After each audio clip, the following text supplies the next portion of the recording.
The chaos reigns.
Yes, yes, yes, yes, yes, yes, yes.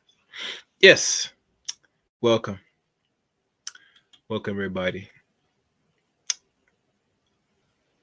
Welcome to all that will be watching during this live stream or be catching the replay of this stream. I am Chaos Rain here. And today's stream is more of a remembrance, a dedication to one well-esteemed author, he a father, and a well-cool guy at the time when he was around. And he has helped a lot of men, with their awkwardness, their shyness, and hell, even go as far as someone were just downright afraid to talk to women. I present to you the one and only Allan Roger Currie, Mo 1. And the title for today's stream is Mo 1 a year later. Now, as you know, when I got the wind and word that when Allan Roger Currie has transitioned roughly in the month of December, the first week of December of 2022, it took me a little shock because I never would anticipate that he would had problems. I think the thing that when they did a double background, or if we look into now what really caused Allan Roger Currie's transition, the man had a heart attack, and he was hospitalized for some time, and then eventually, he just, I guess, he didn't pull through, unfortunately. And yes, he had health problems. I think he had like sugar problems, maybe kidney problems, or some other things that he had going. But nonetheless, regardless of how he has died, we are more focused of the works he has laid out for a lot of modern Western men today, for what they could follow and probably implement in their own lives. And before I present to you a few of his books to y'all, for those that don't know,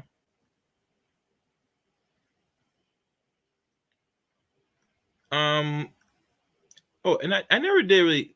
Actually, let me give you the links to my channel briefly.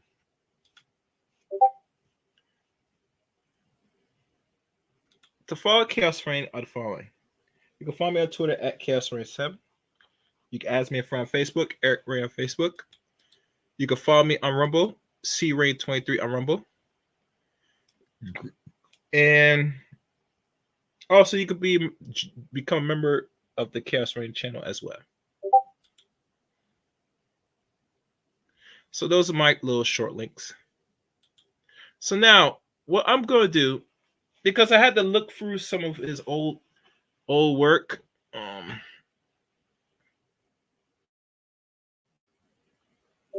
I think it's more present for those that don't know who Allan Roger Currie really is. I think it's better to see what the man really is. And I can't show you what his last few live streams or uploads. You can find it yourself. But we're going to go back in a moment of time when he took his works, his conversations, his verbal game, all the above, dating coach, relationship coach, from Blog Talk to now YouTube. So no further ado, we're going to go to memory lane for those that don't know. And we're going to hear from the one himself, Allan Roger Currie. And this is something that's pretty old. But some that, for those that don't know what he was or what he stand for, what he looked like, here is a video right now. So let's go into it. Enjoy. Welcome. This is my first video podcast on YouTube. I give some of the credit to my friend O'Shea Duke Jackson. He's been encouraging me to do at least a handful of YouTube podcasts. So here I go. I did an audio podcast on Blog Talk Radio for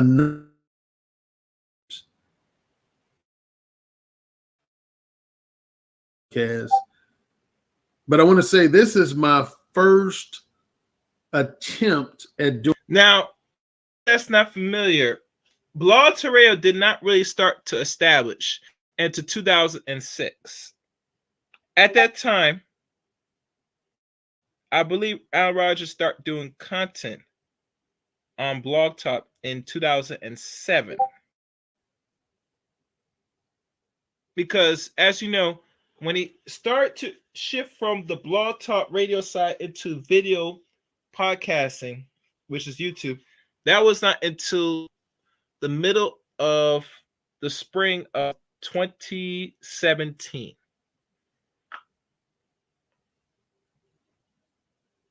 And keep in mind, through 2017 up to his transition of 2022, he's only been doing briefly videos and live broadcasting on YouTube. He did go on and off because, as you know, YouTube was not really paying him much to put out his material like is expected to, because he's very raunchy, very raw as an individual, as y'all could tell. So, what's this? That's nothing. So, personally, his shift was actually a blessing more than anything else, because let's be honest. I mean, Blog Talk, and trust me, I have done Blog Talk Radio a few years as well before I started doing YouTube back in 2019, officially doing an actual YouTube channel, which is going to come across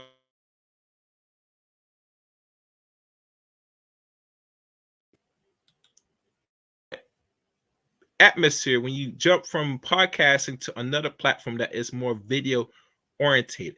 But nonetheless, the rules of how video podcasting goes is it's more visual. Yeah, people are more comfortable seeing things than hearing things audio per se. But unfortunately, most of us, we still go back to the same podcasting formats and not really adjust it from audio to visuals. A lot of content creators. I mean, I'm not sure if I will ever transition to the visuals at this time. Who knows? Depending how strong Chaos Ring show channel grows, we shall see. But for now, we enjoyed the, lesser side of things, audio, and there's some visuals here and there. I try to make more stimulating for those. But unless it's not about me, it's about Allan Roger Currie. So audio side to the visual sides of YouTube, which actually did work in Allan Roger's favor, because now we could see, not touch, but see the person, how he acts, his emotions, how he carries himself. It gives more context to how the person is, more transparency. It gives more life.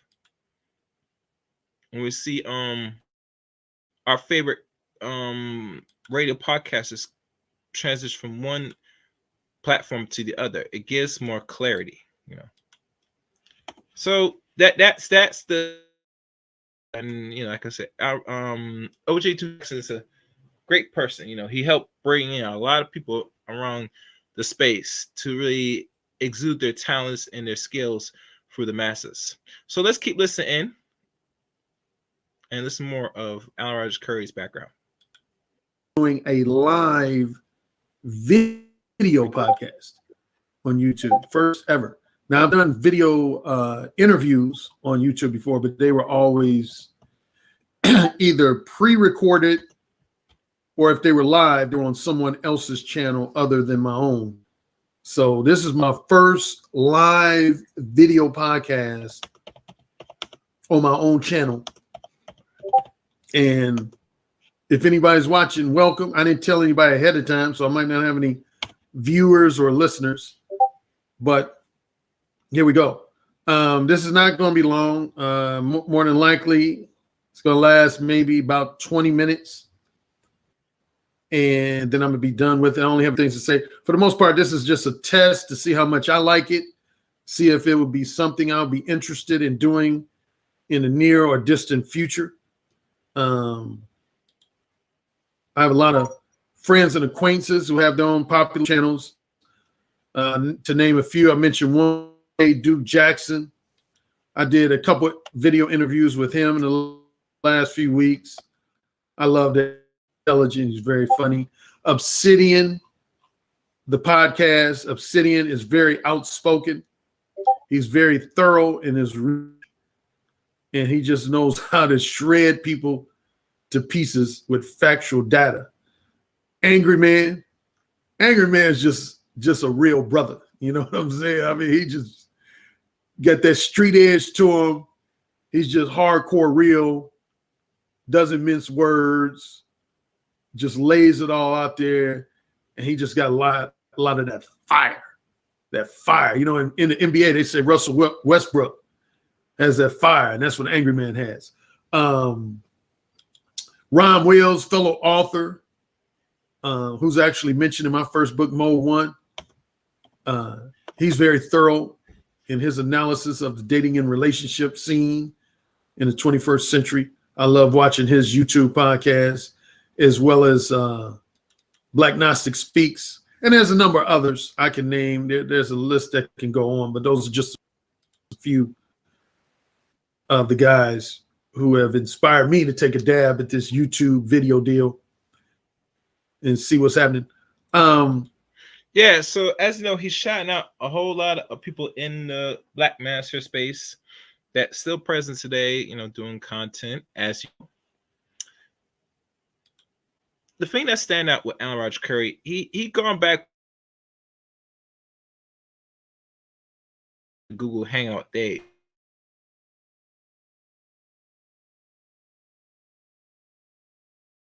Forms, Patreon, or even Rumble, maybe. But nonetheless, if you go back into some of these archives or search for the internet, you find some of these conversations where Allan Roger Currie was taken a part of with a lot of these dudes.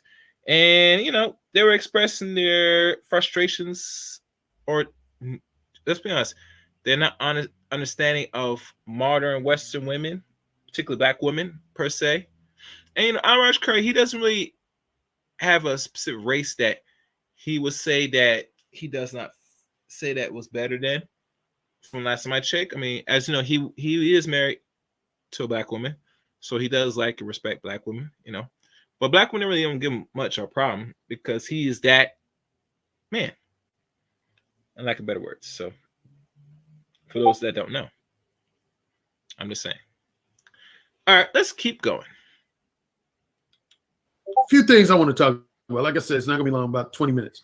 First warning would be, if you're a guy or a woman who's kind of a verbal prude type, you don't really like much profanity, you don't like to listen to sexually provocative or sexually explicit language, I'm going to give you about 10 seconds to just go ahead and do something else, because you don't want to listen to me, because I am no PG-13 conversationalist. I tend to use a lot of spicy language. I try not to do it in a gratuitous manner, but that's just how I am. And so, yeah, I'm one to say fucking instead of making love. I'm one to say dick instead of penis. I'm one to say pussy instead of vagina. I'm not into all those Disney Channel type tame words. You know, I keep it as provocative and real as I can. Okay. Number one, for a brand new listener or viewer who's watching me right now and says, who the hell is that black guy? I don't know who the hell that is. I've never seen him before, never heard of him. I'm going to duck my head. You see that Mode 1? Mode 1. I have a book out called Mode 1. Well, I got actually two versions. One is called Mode 1, Let the Women Know What You're Really Thinking. That's my original title. And now I just did a recent update that's available on Amazon. It's called Mode 1, Whisper into a Woman's Ear What Is Really on Your Mind. Now, in case you're wondering, why did I change the subtitle for the updated version? Because a lot of men had this mistaken impression that to exhibit Mode 1 behavior was about going up to a woman and just yelling some shit out. Like, hey, baby, I want to fuck the shit out of you. No. that's not what Mode 1 is about. When I do choose to use what I refer to as erotic dirty talk with women, 95% of the time, I'm whispering in a woman's left ear. I'm whispering in a woman's left ear. Pay attention now. Wait. Did you hear that? He does not whisper in any woman's ear. He has whispered into a certain sector of the ear, the left ear. Now, I wish I had a diagram to show what left ear is to those people who don't understand, but that is something that is very profound. And I'm not sure if Allan went in detail why was significance of a man whispering only on a certain section of the ear. Maybe he'll go in more detail. We'll see. But let's keep listening in. So that's why I changed the subtitle. Mode 1, whisper into a woman's ear what is really on your mind. So I'm the author of that book. I have another book called Ooh, Say It Again, Mastering the Fine Art of Verbal Seduction and Oral Sex. Not oral, but oral, A-U-R-A-L. That's my book that centers on the art of verbally seducing women using what I just mentioned, erotic dirty talk. I have another book called The Possibility of Sex, How Naive and Lustful Men Are Manipulated by Women Regularly. And that centers on the women who I refer to as manipulative time wasters. And Ooh, Say It Again centers on the women who I refer to as wholesome pretenders. And then another paperback and ebook is Upfront and Straightforward. Let the manipulative game players know what you're really thinking. And my most recent book, The Beta Male Revolution. So right there, as you know, during the time of this very first broadcast on YouTube, he already had lined up, and if I can count my books right now, okay, he already has a set of books already lined up back in 2017, which really, if you think about it, the Beta Male Revolution was the last actual book, physical written book that he wrote. And it said it was released in 2016, but I know it was released in 2017 because I have the book 6 years ago. So by the time of this recording, and if I click onto it right now, which I probably won't show y'all, but let me click onto it. See when this book was really released again. And it's the Kindle edition, but we want the actual.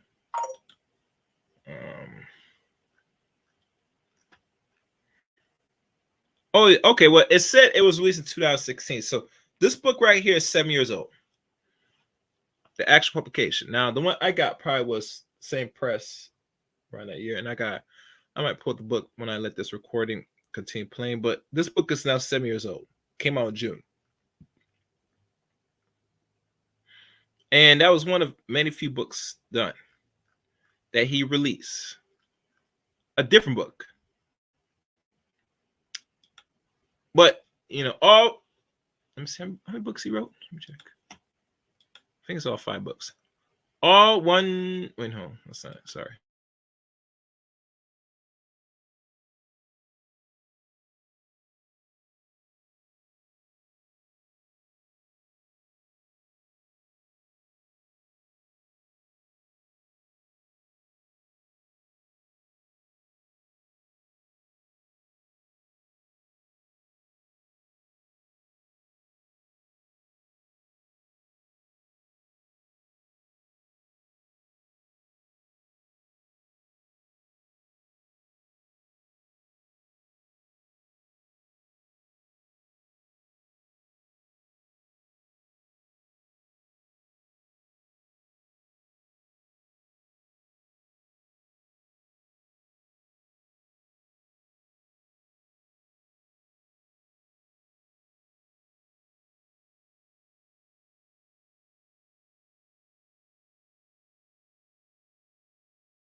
All right.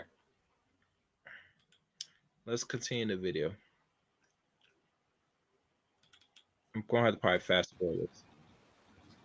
Particularly after hardcore kinky phone sex with myself and that show. Only do it episodes of that show. But like I said, I'm testing out this whole video podcasting thing, see what it's about, see if I might like it, see if I might want to do some regular or semi-regular video podcasts in the near or distant future. I did another podcast program, audio podcast program entitled The Erotic Conversationalist. Now that show is Oh my that gosh. show is very risque. So front and straightforward. Let the manipulative game players know what you're really thinking. And my most recent book, The Beta Male Revolution. The Beta Male Revolution. Why many men have totally lost interest in marriage in today's society. Now, that book is one of maybe only two books that is geared towards both the male reader and the female reader. So I think both men and women will get something out of that. Other than introduce, like I said, I did an audio podcast for 9 years on Blog Talk Radio entitled Upfront and Straightforward. You can find my old archived episodes on iTunes, and you can find them on the Blog Talk Radio site itself. Yeah, I did that show from June of 2007 through June of 2016, and then I called it quits. So I thought I was done with the whole podcasting, but like I said, I'm testing out this whole video podcasting thing, see what it's about, see if I might like it, see if I might want to do some regular or... Okay, so he's actually confirming corrected that he has he did Blog Talk up to 2007 to 2016, so that's 9 years. Okay, so the math makes sense. In 2017, so he must have took a break because, let's be honest, and mind you, this is when Allan Roger Currie was really on his own, taking what he has learned and known and made a business out of it around that time. I think when he was like actually in his 40s, actually, now I think about it. So just around 2004, 2005, I would say around 2006, I think he started work for himself more around the early 2000s, most likely in his 40s. And as you know, the podcast is another avenue to promote himself for those that catch the podcast. So, he actually does well for himself throughout those first 9 years. But anyhow, let's keep going. Listen more to his story. Semi-regular video podcast in the near or distant future. I did another podcast program, audio podcast program entitled The Erotic Conversationalist. Now that show is that show is very risque. It involves me interviewing a number of women. I think right now I have about 11, 12 episodes of that show. Only do it episodes of that show sporadically, maybe 1 or 2 episodes a year, starting with summer of 2009. And it's definitely not for the people with prudish sensibilities. That's for more free-spirited, minded, sexually liberated type men and women. Because on most of the episodes, at least 20% or more of the content is just full-blown hardcore sex. Myself and my female guests. So it's a pretty hot episodes. I receive feedback for that podcast program from women literally every week. Like every week. Like I did an episode with a guest named Brandy L. Davis. I think I recorded that episode in December of 2011. You're talking about over 5 years ago. To this day, I still receive feedback every week on that episode. Every week on that episode. So yeah, I'm still doing that show, but like I said, I do that very occasionally. Okay, Now, getting past my introduction, who I am, I mentioned a YouTube host by the name of Obsidian. Now, if you're a Now, before we go into further, because now he's going to tell his little background about Obsidian from his own perspective back then. Now, mind you, their relationship kind of is on and off, as you know, between Allan and Obsidian. Yeah. Cause as you know, they're 5 years apart. As you know, Allan is younger than Obsidian. Obsidian was born in 68, and I think Allan was born in 63, so 5 year difference. So, I think with Obsidian, his argument with Allan is about, the reason why he's able to get the results he needs, or the results with the ladies, is because he is pretty tall dude, not super tall, but above average height, 5'11". He's light skinned. He has that look, that swag, that talk, that verbal talk. That's why he's able to get certain women. Unlike Obsidian, he said he always expressed on his own and that he is a short man, 5'7" in stature, and the women that he wanted, he didn't want the women that he wanted, they want him, and the ladies that want him, he didn't want them. So he had to go a good back and forth with Obsidian in regards about non-select, and in regards to not really giving no real advice to the men that are really non-select to get luck with the ladies. So that was the whole argument at that time when Allan was alive, like literally. But let's hear more from his side of the story, or what he's about to say about Obsidian. Listen carefully. regular of YouTube, and particularly African American YouTube hosts, male and female, you'll know that there's been like kind of this gender war going on. A lot of the black female YouTube hosts have been expressing scathing comments about the black male YouTube hosts, and to a certain extent, vice versa. And there's been this whole controversy with a lot of black female YouTube hosts trying to get black male YouTube host channel deleted, or at least specific podcast episodes of theirs deleted. And Obsidian was involved in a controversy with this one so-called prominent attorney, if she says so, where she's been bringing my name into the issue.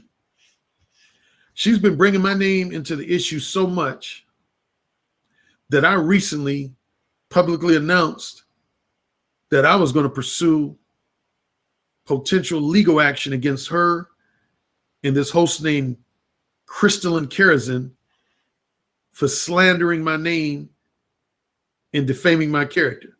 Now, I actually did speak with an attorney yesterday. And right now, the disappointing news for some of my fans who wanted to see me go full force against these ladies is that my legal proceedings will be on hold for now. Right now, my lawyer felt like it is just not enough really hardcore ammunition for me for it to really take up my time, the investment of time and money pursuing this case. So I'll say right now, I'm going to put it on hold. But one of the reasons I did want to do this video is to express some commentary related to this. First of all, if you're not familiar with those terms,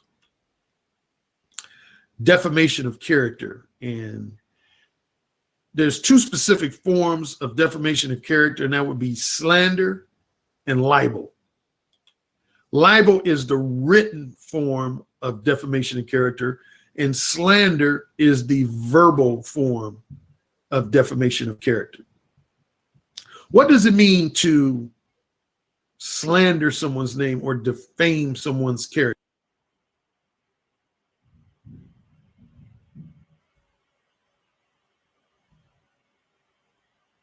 Okay.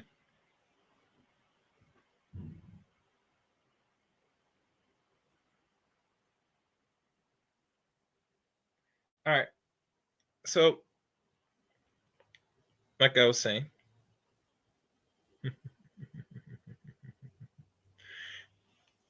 I did not know they were going into that back in 2017. I heard about the wars between the master and the ladies that didn't like what the guys were saying. They were at a high campaign getting their channels removed, suing. A lot of things going in the background that people were not aware of 6 years ago, actually. Because I think the reason why that is because black men had a voice. And a lot of ladies did not want black men to express their voice about the ladies, especially when unfortunately they've been talking about black men for a couple decades with the help of the white man, Mr. Charlie. They pay him a few trinkets and they say, go at them, talk about your community, talk about your man, and we give you a whole lot of money. I tell you one thing, in regards to warfare, that's a lot. Where you have to sit there, pay your opposition to sit there, go at their men of their group so they can continue the propaganda of slandering and putting more harm, I guess, through media towards black men. I find that very repulsive. Disgusting, actually, in my opinion. That's just me. Anyhow, I ain't gonna rant and let Allan Roger talk more. Let's listen into more. To slander someone is to express an opinion about someone as if it is fact. But you can support that opinion with any factual evidence. For example, if I was to go on a show and I was to say, in my opinion, I think Oprah Winfrey might have leanings towards being a lesbian. She could never accuse me of slander because I'm prefacing that comment by saying, in my opinion. Now, if I was to go on some national TV show or national radio show and say something to the effect of, it's a known fact that Oprah Winfrey is a lesbian. There's no doubt about it. She's definitely a lesbian. And I express that as if it's a fact. Then she would have grounds for slander and defamation of character, particularly if I can't provide any factual evidence to support that allegation or that accusation. So for you types who do YouTube shows or talk radio shows or you write articles, you have to watch yourself when you make statements about other people. You cannot express opinions as if they are facts.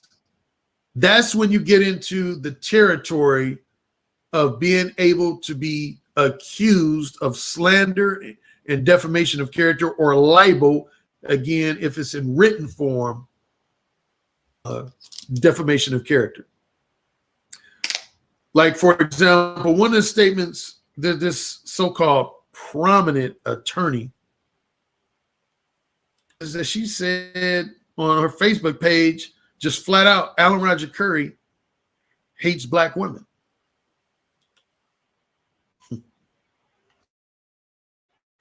Yeah, the audacity.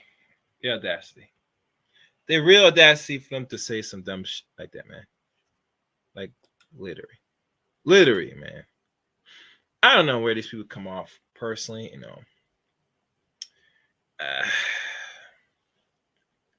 but you see, to me, I come to the realization that you as a man in America, you're a black man especially, right? It is forbidden to talk about the honest opinion of the ladies of your community as a whole. You must swallow in absence and swallow in silence of your frustrations, for lack of better terms. And I think personally, most black men, depending on what generation they are or what age they are, they're just not gonna be down with it no more. I think the ones that's like Gen Zs and gonna be up, they're not gonna be silent. Matter of fact, some men now that you see with podcasts now, they're not even silent now to know and telling black women what they really think of their honest opinion and how they really are conducting themselves like, heathens and savages for a good long time. And a lot of black men are not going to be quiet about it now. Sorry. And I don't blame them, because really and truly, I mean, look at how the environment is now at this point. Matter of fact, there was a lady, I think she's a ballerina teacher. She expressed her frustrations teaching young girls, especially young black girls, how to dance elegant and sort. And she got frustrated by how the children don't want to take direction. They don't want to listen, the girls especially. And they're up here dancing, twerking, cussing like a storm. And it makes me think critically. If the mothers are fine of how their young daughters conduct themselves, like literally, without their care, what else they don't really give a crap about? Like generally, that means you're not teaching your babies nothing. You actually creating the monsters that you complain about. Like literally. I think it's going to come to a point that a lot of daughters are going to be so feisty, so arrogant, that they're going to start physically harming their mothers. If it hasn't got to that point yet. I think it's now, here and now. In my opinion, this is what I could conclude. I'm pretty accurate when I'm saying that if it doesn't get physically violent between mother and daughter now, I think it's eventually going to be here now in the next 10 years, or maybe less than 5 years. But in this decade, if I don't find stories of young girls that's like, let's say 14 or 16, physically harming their mothers for whatever reason, I'll be laughing right now, personally. But that's the vibe I'm getting. But I see it coming. I do see it coming. No doubt. I do see that thing coming. But that's just me. Anyway. All right, let's keep listening. Bless her heart. Does this woman know that I grew up in Gary, Indiana, which at one time was third highest percentage of black people in America? I grew up around all brothers and sisters. Dated nothing but sisters. And this woman gonna say I hate sisters. Like I just hate all my black female cousins that I got all over the country. Black women supported my books. Black women provide me with feedback for both my shows, Upfront and Straightforward and Erotic Conversationalist. How fucking ridiculous is that? You tell me. Check this out. Check this out. Check this out. Wait, I got to get a swig. My mouth gets dry real quick.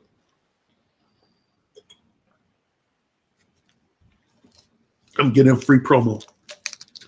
Vitamin Water Zero. I love this stuff. You know, I didn't particularly care for Tom Brady, but now I'm a fan of his because he's this real health and fitness nut. And he said he drinks nothing but Vitamin Zero.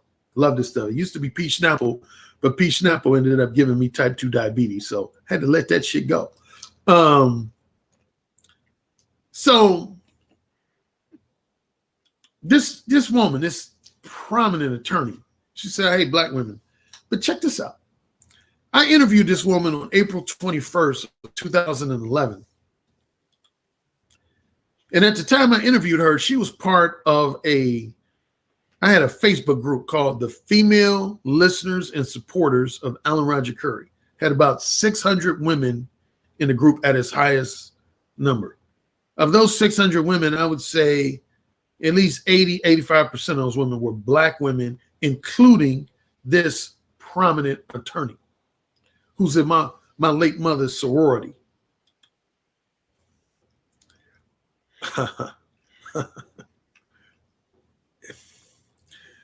And this woman, now check it out on one video podcast hosted by this YouTuber named Crystalline Kerrigan. She borrows former First Lady Michelle Obama's phrase, when they go low, we go high. What that means, when Michelle Obama expressed that comment, what she meant was, if somebody expresses a harsh, highly subjective criticism about me or hurls a personal insult my way, I'm not going to reciprocate that with a harsh, subjective criticism or personal insult of my own. That's what that means when Michelle Obama said, when they go low, we go high. That means when somebody calls her a name, she's not going to return the favor and call them a name back. If somebody insults her below the belt, she's not going to return the favor and insult them below the belt back. So this prominent attorney says on the podcast, when they go low, speaking of the black male YouTubers, when they go low, we go high. But then like 10 seconds later, she calls me a jackass who hates black women.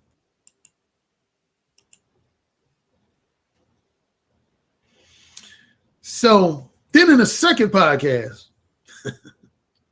she takes it a step further. She calls yours truly, Allan Roger Currie, aka the king of verbal seduction. A sister gave me that nickname, matter of fact.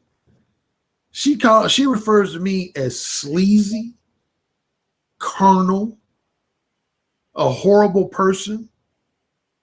I think Crystalline Carrison said that that as a dating coach and a men's advisor, that I encourage single heterosexual men to verbally communicate vile filth to women.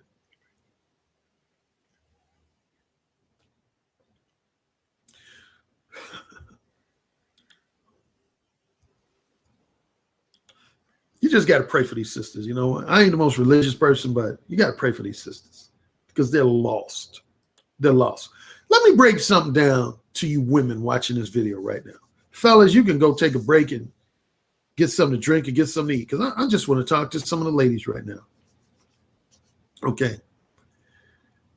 Some of you ladies in April of 2017, what's the day? April 5th, 2017. Some of you ladies have this misguided belief that for a man, a single heterosexual man, to pursue women for short-term and or non-monogamous casual sex is somehow this highly immoral infraction against women that is representative of disrespecting women, that is representative of degrading women, that is representative of objectifying women.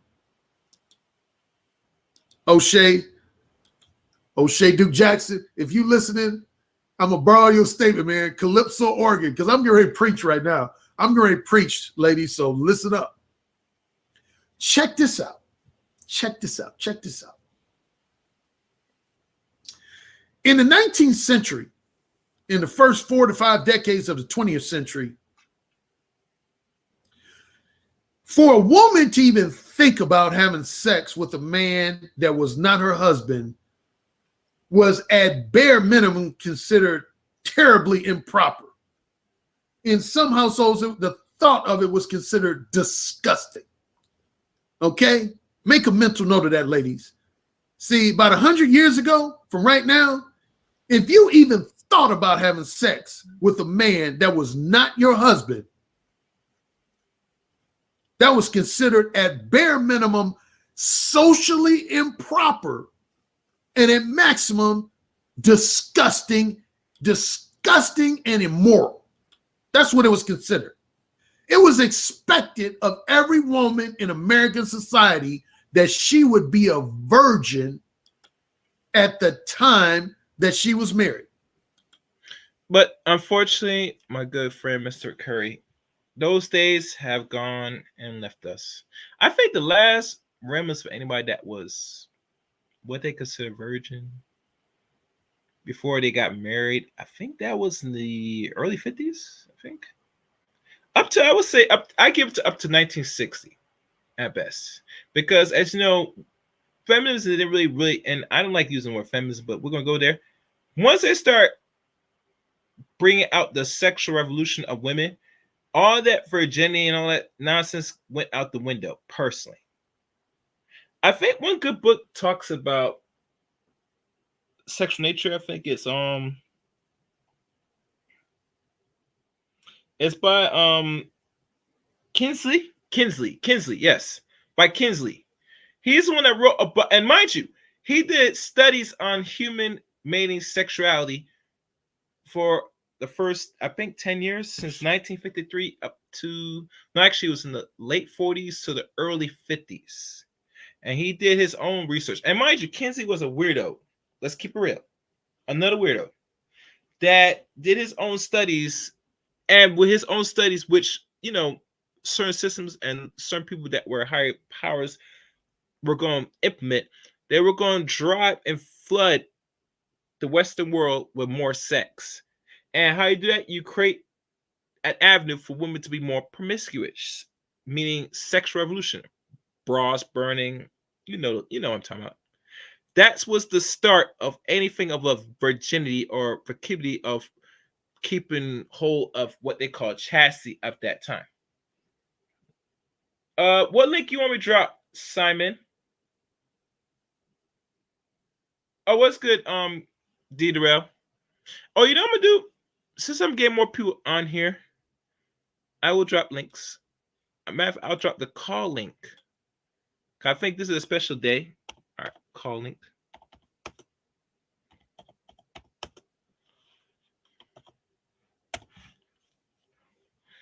For those that wants to come up, it is optional. You don't have to, but you can come up because I'm going through the memorial and respect of Allan Roger Currie.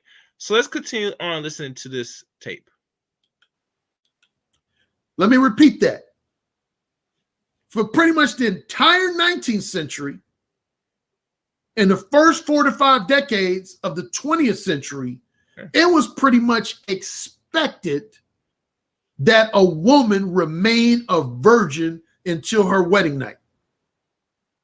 So 100 years ago, if any man was to approach a woman and even remotely suggest that he was interested in engaging in sex with a woman outside the context of marriage, then yes, that was considered offensive.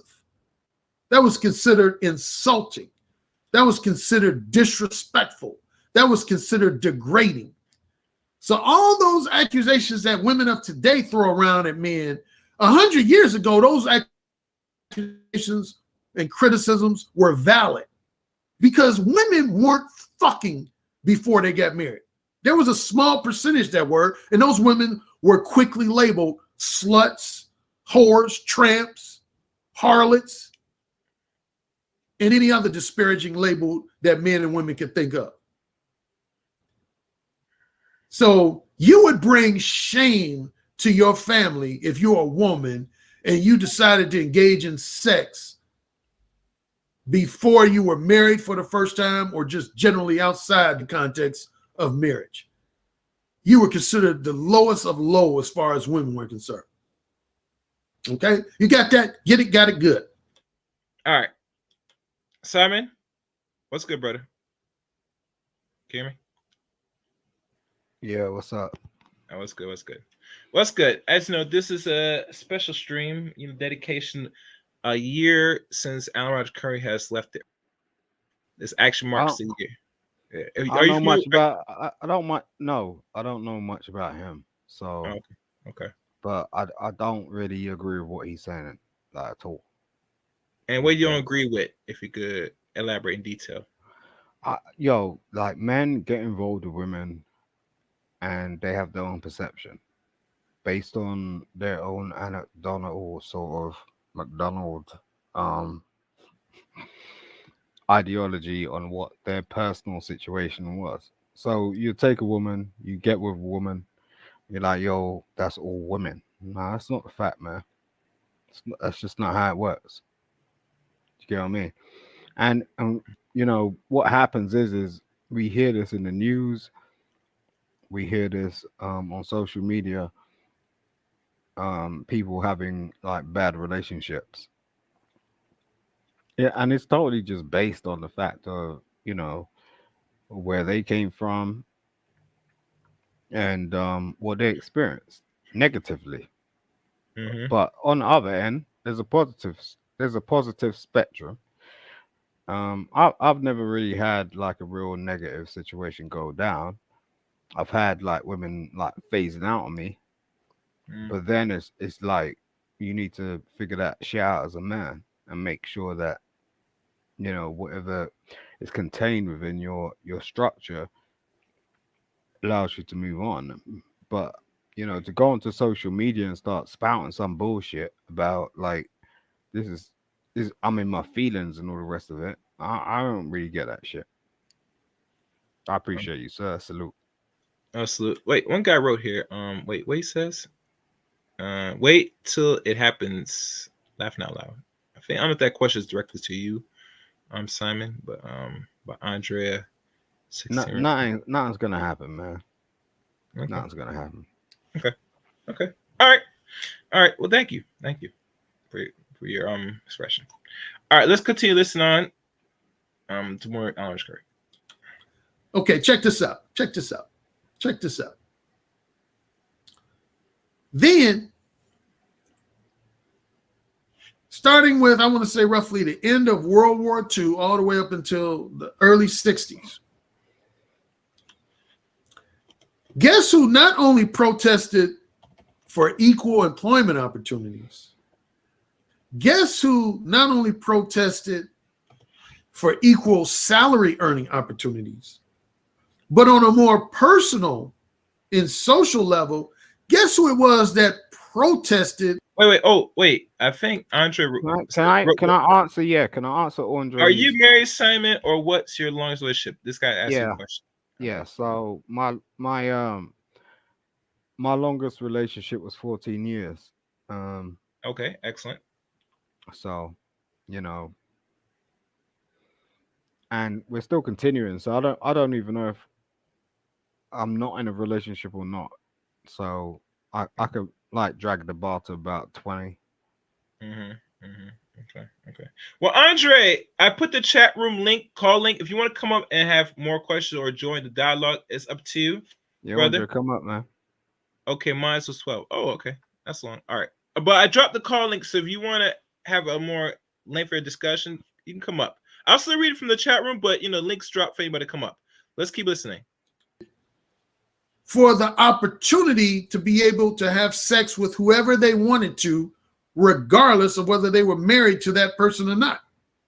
Was it men or was it women? Ladies, it was your gender, okay? It was your gender. It was women. Women protested for the right to be able to fuck whoever they wanted to fuck I don't agree without with being that. criticized, Can you without stop this for having a second? judgment passed. Now, Yo. mind you, this because I'm not sure if you're American. Wait, Simon, before you say anything, because I know you reside here in America. You here in America or somewhere else? Nah, I'm London, so Okay, what nah, things different from London to here in America? Because I'm that's not not the sure. yeah, but let's be real with that. Like it's not like, for people that actually globally travel who are business people are employed in different countries, it's not like really. I understand and I've had this conversation with a lot of people. But the fact of the matter is, unless you're just sitting in your house all day long and you don't have a job, you will not understand the fact that this is a global situation. Mm-hmm, So when we have brothers, sort of, especially people that look like ourselves, speaking mm-hmm, like this, it's mm-hmm. problematic. That's the Okay. only thing. I don't have anything against him. I don't know him, but he looks old to me, right? He may have dyed his hair or some shit. I don't know what's going on, but he looks old to me. I can see it in his face. I can see it in his cheekbones. He looks old. Mm-hmm, So at that point in time, if he's putting out this sort of stuff about his experience, what does the young people, in our communities, whether it's east, south, west, or north, in the Americas, or the Europeans, how can we sort of you know get any profit out of this shit? Because it's just like, oh no, he looks kind of like he ain't been on France and understand what an oyster looks like or how to open it. So how can you provide your family with shit if at the end of the day, um Mhm. you don't even know how to scavenge? Mm. Mm. Well, as you know, during the time of this video, he was already in his 40s at the was it 40s or 50s? No, my fault. I think he was in his 50s now. 50s. So yeah, he's up there in age. But at the time, this is Allan Roger Currie because he was a little bit older. He experienced it firsthand. So I'm not saying he's wrong in his assessment, but there are some people that were down with it, and some people were not were down with it at that Yeah, time. yeah. I'm not saying Because he's wrong. I'm women, not. women at that time before the revolution, the sexual revolution, all this nonsense, the feminism, all that stuff, that Come at on, times, chaos. most women, the men were like actually were still had kingship, No, not at all. Like the whole thing about the woman revolution was the fact that that was a time that we weren't even born in. I'm sure you weren't born in, no, and women had no rights in terms of what period. So imagine that. Um, Now let's detract it a bit, like backwards. Okay, we were living in situations where we didn't have central heating, we didn't have washing machines, we didn't have dishwashers, we didn't have things that we now accommodate ourselves with DoorDash, all this nonsense. Okay, so you want to trust in that shit, cool. But at the end of the day, the women that put this bill through um was just not one woman. It was like it was a collaboration of women that had to go through a series of chastisization to get their shit in check because of the fact of these women were locked in houses, locked in castles, locked in like basements, because of the fact that um by law at that time, women had no rights in any sort of shape or form. You as a man, right? Imagine this. Imagine this. Imagine this. Imagine this. Chaos. You have a woman. You have your sights on a woman. You come from a family, and you go, hmm I want that woman. hmm Now, depending on if you're in Christianity or is the Islamic sort of faith, you could go about two different ways. In the Islamic faith, you will pay a dowry, meaning you own that woman. yeah, depending on the So religions, yeah, if we pay for them to get them off their hands, yes, in some sense, correct. that literally still goes on. Like I've had women come at me and they're like, "Yo," um, and the only reason I backed off is because they were like, "Yo, um, we need to have a whole African wedding," meaning I need to pay a dowry to the father. hmm The father's gonna hand her over to me, and I own her. And then our families sign a verbal contract. Okay. With Christianity is a bit different because Christianity has moved on a bit. It's a bit more fluid. It's the same principle, bit more fluid.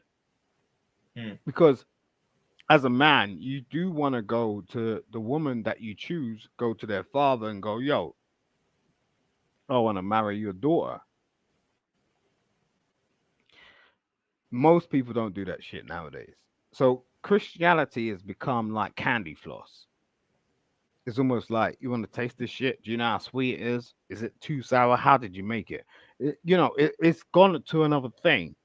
But at the same time, if you're real principled in religion, you go to church every Sunday and you pick the right church. You're not complaining about pastors and all this bullshit that's going on.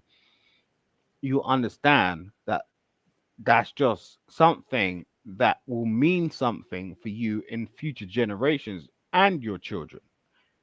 My child turns around and she sings hymns, nigga. You know what I'm saying? And that's Okay. that's through no, that's that's nothing to do with me. like I didn't try to interject that into her. I didn't want to like even get. She just was just interested in it, and it was the same with me when I grew up. I was wholly religious, but it allowed me. My mother was like, "Yo, do this, do that." I was like, "Yo, I want to do this." So it's like it just allows me to have another perspective, but still remain in the frame of what I believe in, without sort of putting it on another person. Because we used to have Jehovah's Witnesses knocking at our door every Sunday as a routine, and some of my family got involved in that. So we can bring up all types of religions and this, that, the other, but realistically, we know who we are. Mhm. Now, if you choose to be in a religion and you choose to be in a relationship, then obviously that woman needs to respect that, you being the man and the leader. Unless you're going to approach it from another angle where you're going to allow the woman to be that one. Because I've come across, and I allow you for talking, allow me to talk this much because most people don't. But I'm just saying, Yeah, because I have some on the panel, so try to yeah. I'll shut my mouth. All right, Rainy Woman, hello, how you doing? Long time no see, sis. How's everything? Hey, Chaos Rain, and hi, Simon Hectic. What up? What up? Mm-hmm. Well, I came up because you asked me to come up. I have some familiarity, of course, with ARC Mm-hmm. in when he was in the Black Manosphere space, and even after his departure. But I actually agree with a lot of things that Simon Hectic is saying. He's cooking ARC on the cool. Okay.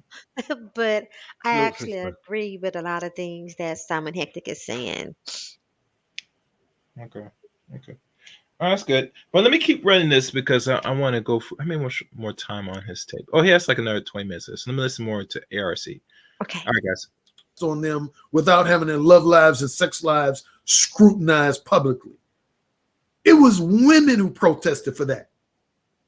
There were no men out in the streets with signs saying, my mother, my sister, my daughter should be able to fuck whoever they want to fuck.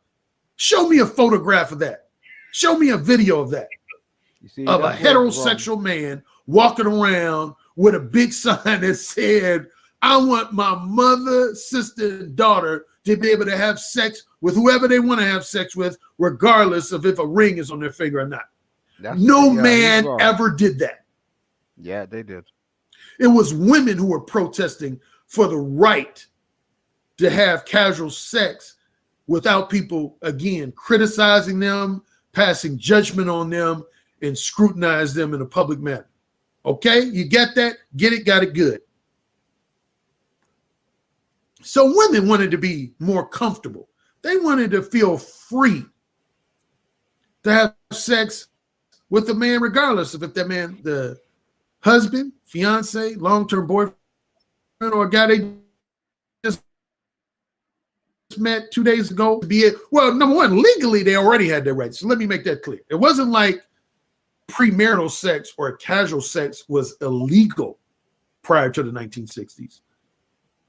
That would not be true. So always had the right to engage in sex either before marriage or outside the context of marriage. But there was a heavy duty social stigma attached to the women who did prior to the 1960s. Again, if you like, I know women like my mother, I'll use my mother as an example. My mother told me many times that when she was growing up in my grandparents' household, if her or her sisters even hinted that they wanted to have sex before they got married, there was a greater than 50% chance they would be kicked out the house. That's how serious that was. And a lot of women were. A lot of women back in the day, say 100 years ago or so, there were women who got kicked out of their father's house for engaging in sex before marriage. And if a woman got pregnant, oh Lord. First, a lot of women's fathers would go to the boys' home who got their daughters pregnant, and they would threaten to kill that guy. That's where the term shotgun wedding came from. Some guys would literally go to a guy's home with a shotgun, and they would tell the father of the boy who got their daughter pregnant that if your son does not marry my daughter and make an honest woman out of her, I'm going to kill her right here and there. Mm. But again, starting with the second wave of feminism, women said, it's my vagina. I can do whatever I want to with this vagina. You see, fathers back in the day, they knew that they didn't want their daughters having sex, particularly at a young age, because if their daughters got pregnant, say, while they were in high school or even while they were in college, who was going to take care of that baby? Huh? Financially, who was going to take care of that baby? The father didn't want to have to take care of the baby. He wanted to take care of his granddaughter. That's real bullshit. He wanted his daughter's husband to take care of his grandchildren financially. Oh man. He didn't want his daughters just getting pregnant by some just random dude that wasn't going to speak to his daughter again. Well, he's the father and he's allowing it. I'll say there's a good number of fathers that are like that to this day. I know some of my own male friends. They don't want their teenage daughters pregnant by just any old dude that ain't gonna even don't even have any emotional feelings for their daughter. Nah. This is why we're. I'm a kinky liberal guy. Yeah, you damn. I'm a very open-minded, free-spirited guy. You're but I'm gonna tell you right now publicly on this video. If I had a daughter, I don't have a daughter. If I had a daughter. All right. Let me pause. I don't know for my audience. No, I think that might be his saying. Yeah. Okay. Yeah, I mean, I hear stories about this enough times. Discernment. I mean, but like I said, Simon, you said something. Well, you live in UK, so it's same thing in America in a way. Not quite, nor they're cousins to each other from Europe to America. It's not really about being in another country. It's about being a man, a black man, and standing on your square. It's like this guy looks ridiculous. Like for real. Like, there's no way on earth I can see myself putting up a YouTube video or any other type of video on any other type of platform speaking like this. It's crazy. And this is why women have a real problem with black men. Look at him. I'm sorry. I'm sorry. Like, Jesus Christ. Look at him. I don't want no woman, even, if I was in a club, if I was in a clubhouse, if I was in a situation, and, there's this saying, right? When you walk across the grass, beware of the elephant in the room. This nigga is the elephant in the fucking room, man. He be talking some crazy shit. There is no way on earth I'll let my daughter do anything he said. No way. And I wouldn't go on YouTube and talk about it either. Because he looks like he needs shit handed to him. And this is the problem with these black men out here right now. They look like and act like they need shit handed to them. And in particular, black women ain't fucking playing with that shit anymore, because why do they need someone to tell them that shit when they've been through so much already? I'm sorry, Karos, man. I'm sorry. Let me continue. I'm gonna continue playing. Any thoughts from everyone? Because really, this is supposed to be dedication. I'm not really investing time criticizing Allan Roger Currie personally, because I have his books. Some I have not read. I mean, I know when people get rid of them, man. Burn them. If anyone criticize, that'll be another live stream. Personally, but yeah, I want to stick with because this dude was part of space, so I'm only doing dedications right now. I'm not doing no criticism. Just for a side note. I mean, I hear you, Simon, but I understand. I gotta go in a second, but thank you. I have a suggestion, Dan. Right. Chaos Thank you, Simon. Yeah, go ahead. Go ahead. If you're wanting to do a dedication then don't Mhm. only drop the link for those who want to share, kind, informative, or helpful words that are congruent with that. So, um, Yeah, I mean, as you know, Rain Woman, I open it up for those to come up. I mean, I don't expect what people would think or view of any person, whether good and bad. I just let them have their say to speak freely, mhm, and after a mhm, while, I just keep pushing. Now, I'm not criticizing, but after a while, I'm just listening and going through. So, like I said, I let people talk freely. uh-huh. So I'm not a person say you can't be here, go back down. No, I'm not gonna do that. I open it up. People say their thing, and we keep pushing. Nothing more, nothing less. Okay. Yeah. Well, I thank you for inviting me up and Uh, allowing me up, but yes. Oh yes. Oh yes. Oh I yes. appreciate you. This is nice of you to do this Mm-hmm. as a reminder of ARC and his Mm-hmm. contribution because Mm-hmm. regardless of anything, he did make a contribution, Mm-hmm. and was helpful to some people. So Mm-hmm. Yeah. thank you. Oh, This is thank nice you. to Thank you. I do. appreciate you. Your first sweet feminine voice just come up and just warms up. See, Alan Roger would love it. You know what I'm saying? He uses verbal seduction very well. And I never had to watch any of his older streams when he was using his talents. I've been hearing about it, so I had to go back to his old blog talk days when he utilized it. But like I said, today's dedicated to him. So But thank you. I appreciate it. We'll You're do it. welcome. Have a good night. You too now. Take care. Okay, bye. Bye. All right. All right, guys. Let's continue.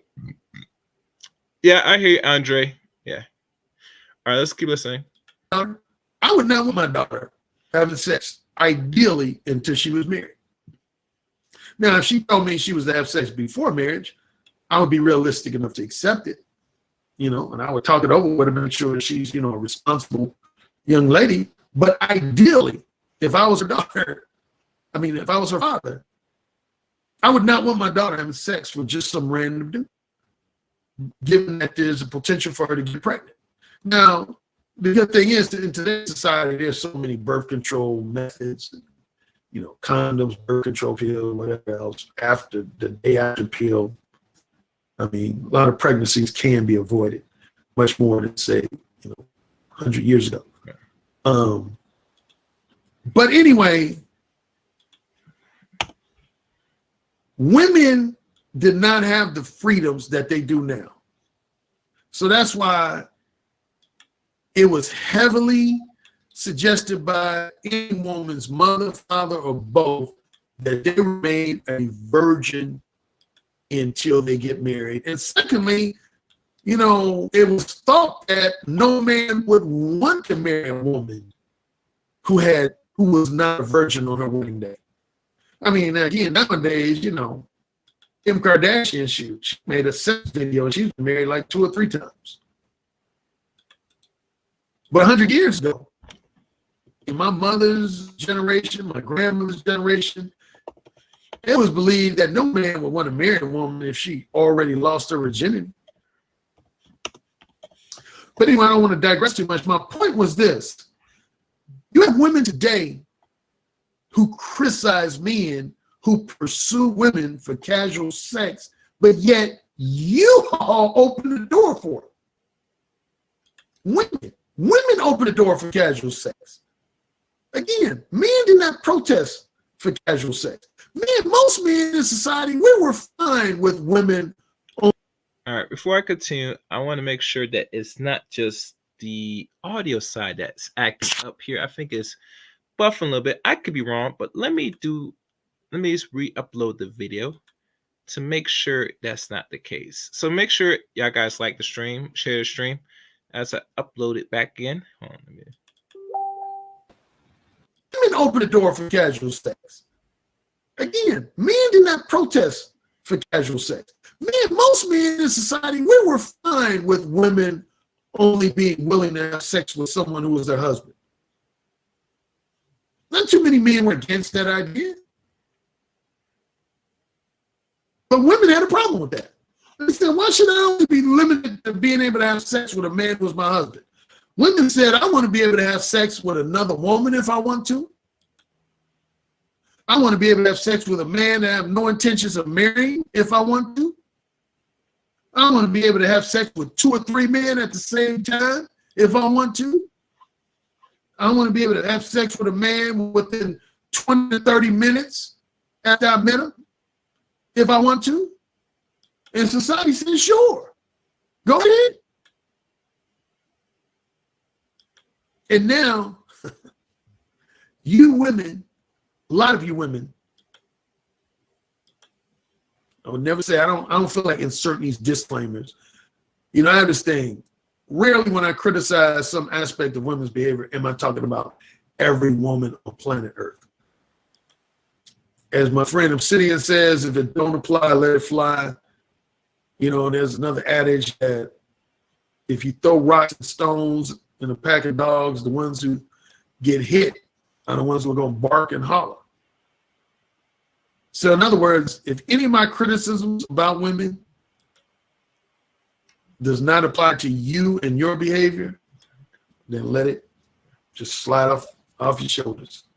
I'm not talking about you. But for you erotic hypocrites out here who are saying things about guys like me, Allan Roger Currie encourages men to pursue casual sex instead of long-term relationships, and he himself has had sex with more women within the context of casual sex than he has within the context of a long-term, meaningful relationship. So what? So what? So what if I have?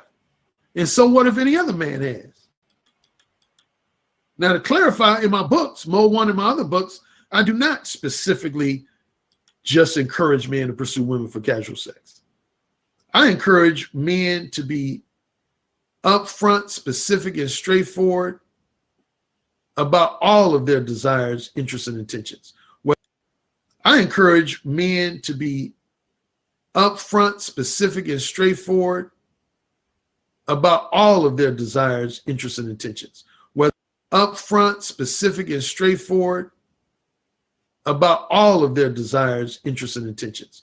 Upfront, specific, and straightforward about all of their desires, interests, and intentions. Whether it's a desire for long-term monogamous sex, a desire for long-term non-monogamous sex, a desire for short-term monogamous sex, or a desire for short-term non-monogamous sex. So if you read my books thoroughly, I do not just exclusively encourage men to pursue casual sex, but for argument's sake. Yeah. And that's what remember, I think all the dating coach since Allan was still alive, he's the only one that advocates men to have the cojones and really let a woman know what you really think and feel. He's the only scholar author. No other author that I could say verbatim has, if they wrote any books about dating men and how to, get between a lady's inner thighs, really express that. And the reason why, because lying is easy. I remember I did this broadcast saying lie to women. It is a statement in itself. You must lie to women to get what you want. And be honest with you, most men do love and respect liars. I don't want to say that, but the fittings it's there. So with Allan, his approach, and he's always hold this approach since his days in college, which was like 38 years ago, maybe, that he was always by default upfront and straightforward. He demands this. And now, will this work for every man? Being honest, I'll be honest with you. Most men today, modern men or any level, upper, middle, lower class, they're not gonna be honest. They're not gonna be what we call straightforward. Hold on.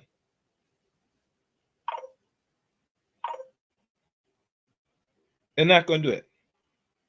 They're not gonna be reason why they will never do that, because the possibility of sex diminished drastically. Once you are upfront honest with the woman and your true intentions, women prefer that. If you want to be successful, sometimes you as a dude, you might have to tell a lie, a white lie, maybe, to get into her box. I'm just saying. But anyway, let's keep going. For argument's sake, let's say I did. Gotta get another swig of water because my mouth gets dry. Hold on.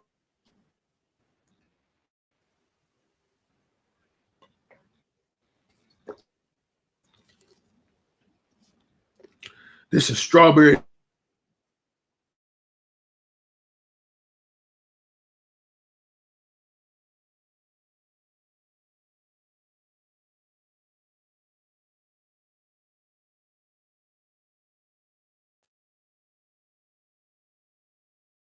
Okay. I think we're back. Wait a minute. Before I go on, some woman, I just mentioned Obsidian a couple minutes ago. I was in the comment section of one of his videos. And some woman said, I saw Allan Roger Currie in a video, and it looked like he had an S curl or something like that.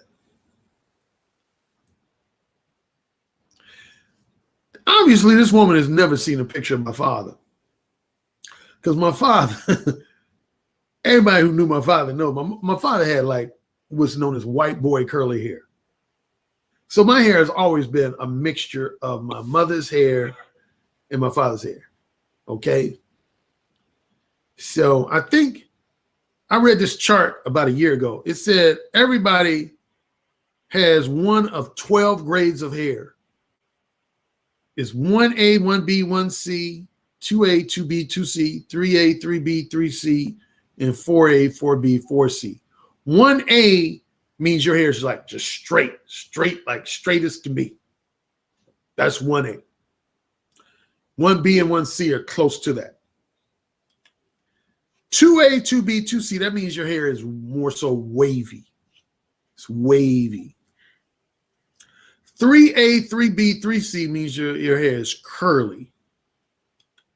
And 4A, 4B, 4C means you have tightly wound hair, which is referred to as called lack of a better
All right, let's continue.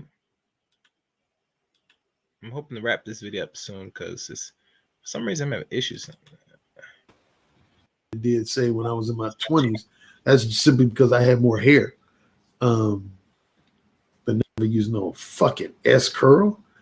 My hair is naturally curly. And matter of fact, as I've gotten older, my hair, because my hair is starting to thin out, it has the effect of getting curly or looking curlier than it did, say, when I was in my 20s. That's simply because I had more hair.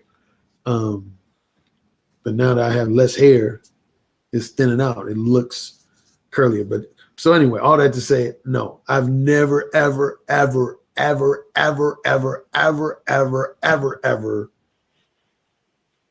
had a Jerry curl, S curl, or anything similar to that shit. Ain't nobody ever put no little small rollers on my hair. No,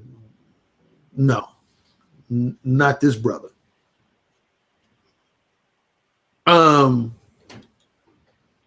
I was talking about casual sex. So yeah, you got these women, including these two women who were criticizing me on this podcast. They were that was the brunt of their criticism. They don't like me, among other reasons. One reason simply because I'm friends with Obsidian. Another reason is because they say I promote casual sex. But again, you all asked for that. Women, the female gender, wanted the opportunity to have casual sex. Men, we've just taken advantage of that. So to suggest in today's society that it is disrespectful or degrading or insulting for a man to pursue a woman for casual sex is laughable. You hear me? Look me in my eyes. Look at me. Look at me. It's laughable. 100 years ago? Yes, it was. It was disrespectful to propose casual sex to a woman.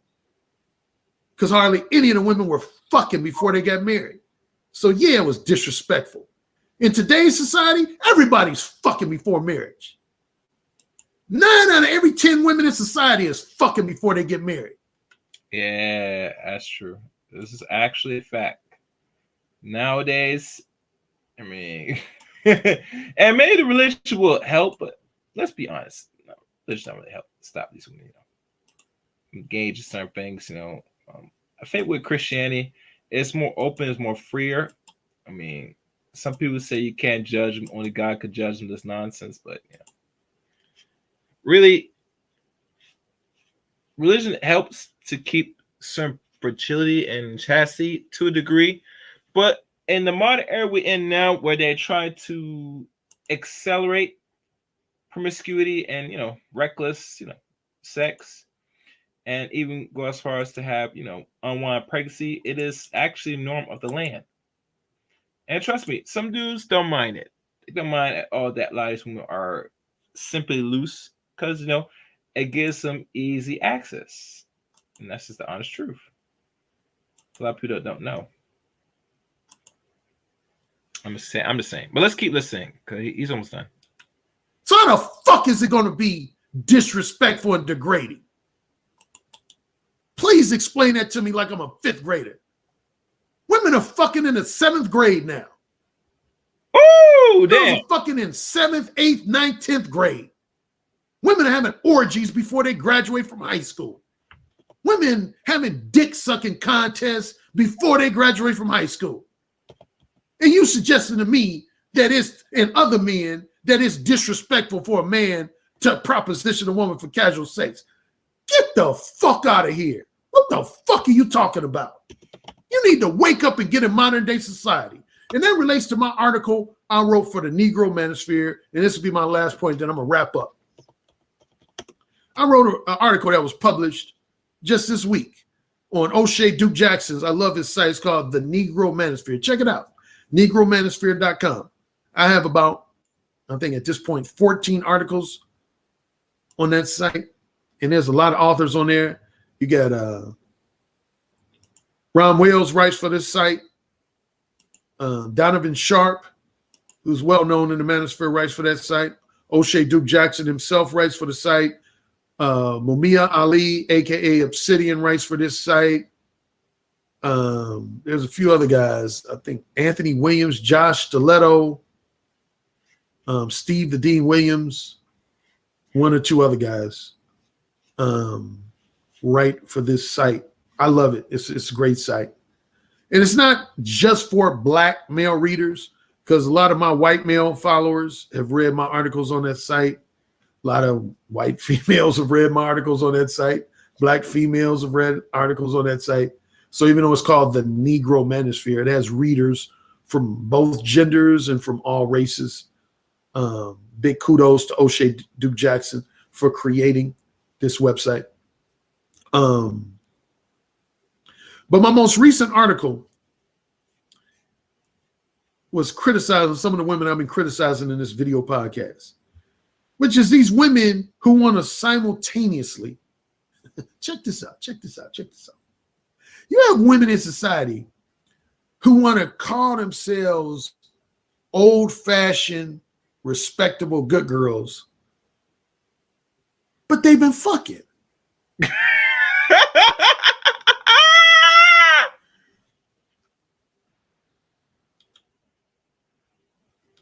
Brother Bro, speak you there? Hey, Chaos, what's going on? What's good, man? What's good? As you know, this is Mode 1 a year later. As you could tell, reflection, dedication. This is the anniversary of the transition of the one and only Allan Roger Currie. And to people that didn't know, Allan Roger Currie died November 28th, 2022. So usually I should do this yesterday, but still ongoing. This is still the month of November of his transition day. Wow, it's only been a year? I thought it was longer. No, man, he died. He died last year of 28th of November. Wow. Yeah, man. I mean, definitely a legend. I mean, and I think again, well, I think a lot of people get him wrong at is the whole thing, mainly because of his stories. And the stories is what really get people turn against him. And on every side, it's funny. It's like the guys who should be for him turn against him because of his stories. Now, the dudes who are, black male feminists, they're against him because of the same stories. And so it's like, but if you listen to a lot of his content, minus the stories. But before we could continue, I got to answer this question. To Queen Not. And the reason why I will not look into Sinful Peter is because he does have a track record and did his time in regards to having intercourse with an actual minor. Because if you are at the age of 24 and she is not even 17 or 18 years of age, that's a minor. And roughly with Romeo and Juliet laws, usually if anything, you're supposed to see a 5-year difference. He was over close to a decade difference. Yeah. Regardless if he knew that the girl was young or not, it doesn't matter. I mean, and let's be honest, when you're in your 20s and you're dealing with someone that's teenage age and you're like approaching mid-20s, you gotta be careful. I'm sorry, you have to be careful. You're actually an adult. After 18 years old, you're actually considered a legal adult. And if you're dealing with anybody, it has to be roughly 5-year difference. Not saying it's a good thing, but the law will be more lenient. But if you mess with someone and you're an adult and she's a teenager and you're not sure how old the teenager is, you get yourself in a world of trouble. So, and mind you, I think Sinful died in December, if I'm right. Yeah, he did die in December of last year too. Yeah, I think it's gonna be a year from too. It was December. I think he died. Was it December? Because I thought it was later than that. No, man, it was around this. It was before the end of the year. Depending on the Okay. state, some don't care. Yes, I mean deformed. Yes, some people don't care, but here's the thing: I'm deformed. Like I said, Romeo and Juliet laws. You have to define your difference. So if you are, yes, right, I was right. December 26th. Thank you. If he was in his 20s and he was messing somebody in the teenagers, they might be lenient to that, per se. But overall, as it stands, and let's be honest, if we look at the laws in America, and I'm only going by laws because a lot of people are not immature to have this conversation. Regardless of how people want to view, as only laws dictate how people move in the society. That's it. Laws dictate how you move in the society. And right, most men and women don't like it, and I don't like it. But this is the law of the land, and if they said that this is considered legal age, this is not. You gotta respect that, or you will do some serious time in jail. And I have to deal with the logic side effects. I don't deal with morality. And the problem with these conversations, what's the name? Let me take this down. If you notice, brother Rob, right? We're not really mature to understand how systems works. You get me? And people did not know in America, they still have some hidden in their documents and their information in some of their books, or even some things you have to scout through the internet. They still use Eurocentric laws, Roman laws from their hometown of Europe that they hid in America. America is Christian based. Nor society has changed. We're modernization. We not do certain things, but that doesn't dictate the laws that they still have not removed, expelled on their books completely. Did you know that? Yeah, I figured that. I mean, it's a lot of these laws are those hidden laws are a way for certain people to get off or to hang certain people when they want to hang you. So it's really, if you're not up on those laws, yeah, they can come and get you. Yeah. So They'll come get you. They'll get you. Mhm. They'll get you. Because and I think I did cover this last year in regards to the laws of America, in regards to the age of adult age, consent, and all this nonsense, right? And roughly all across the borders, if we look at only 32 states said 16 of age is still considered what they call consensual. While the other, I think 18 states, 32 and 18 states are roughly some between 17 and 8 years of age. So it tells you they still looked at most people that are 16 years older, young girls, and we could say young boys too, because it doesn't discriminate. If you're in these states, if you're a teenager around the age, and you're having those type of fornications, I mean, they can't really do much unless the laws said is not legal. If it's illegal, you get in trouble. That's how it goes. And really truly, like I said before, Simple P, he did some that was a no, and he did time for that shit. Regardless of say that it was frame or not, doesn't matter. Once they get you, and they put you on the record like something else. You get me? So and trust me, the guy is funny. I watched some of his videos. He's a funny cat though. Very experienced. Guy died prematurely at age 38. You get me? What did he die of? Because They did not disclose how he died. I would say, if anything, I would not be surprised if he died from an illness like the one that that type of illness, or it could be something else. right. Sexually, it could be some sexually. Who knows? Yeah.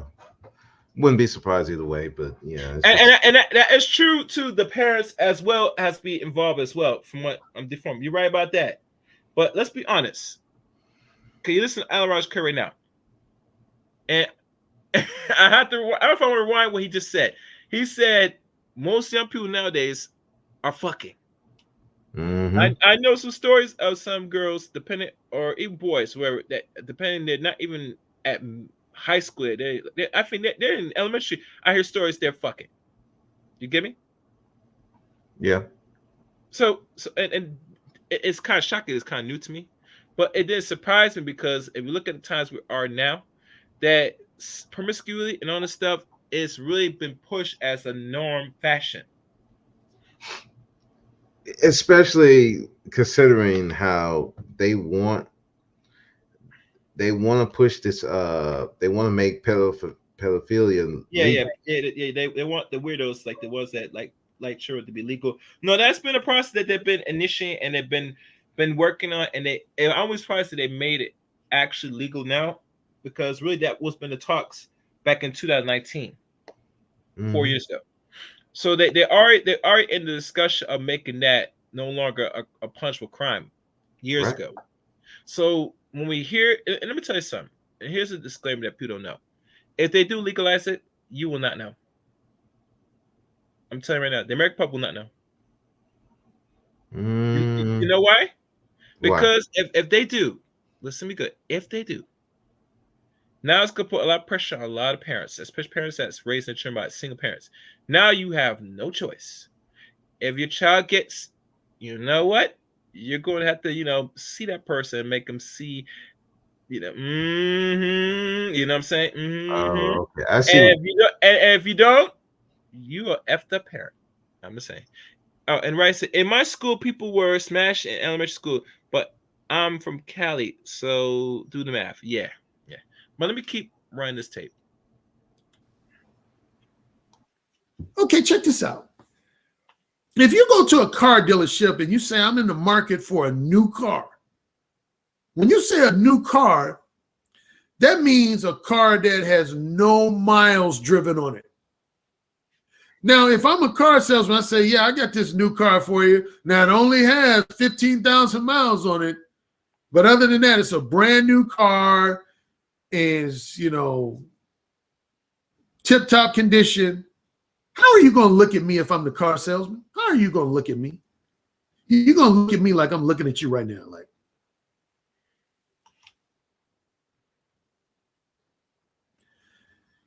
a car cannot be a new car and a used car at the same time. Now, actually, speaking of that, the car industry did come out with this in-between term, pre-owned, certified pre-owned. First, there was just new cars and used cars. Now, right in the middle, they have certified pre-owned. What that means is the car dealership is certifying that this car has only had one owner and he only had the car for a short period of time. So, like, let's say somebody bought a new car, put like maybe 10, 15,000 miles on it, and then he traded it in back to the dealer. Instead of calling that a used car, they call that a certified pre-owned car. Now I think there's women who the equivalent for women is they want to call themselves a reformed or rehabilitated virgin, reborn virgin, something like that. But I'm just going to give you hardcore reality. Ladies, once you start fucking, you are no longer a virgin. You got that, get it, got it good. Once you start fucking, you're not a virgin. Okay? Doesn't necessarily mean you're a prostitute. Doesn't mean you just a highly promiscuous slut or whore, but it means you're not a virgin. Like my mother only had sex with one man her entire life, and that was my father. That's it. Anybody who knows my mother, her two sisters, and anybody else who's close to know that my mother's nickname in college was the Elegant Prude. That was her nickname in college, the Elegant Prude. What did that nickname mean? That nickname sent out a message to men that there was no way anyone was getting in my mother's pants unless they put that ring on her finger. My mother wasn't giving up the poo nanny prior to men. And I would say 90% of the women in her generation weren't giving up the poo nanny unless they had a ring on their finger. That's an old-fashioned woman, in case you don't know. So all you women of today referring to yourself as an old-fashioned woman, get the fuck out of here. If you weren't a virgin up until the time you married your first husband, you're not old-fashioned. You could throw that term out there, but if you done fucked as little as just 5 motherfuckers before you married for the first time, you were not an old-fashioned woman.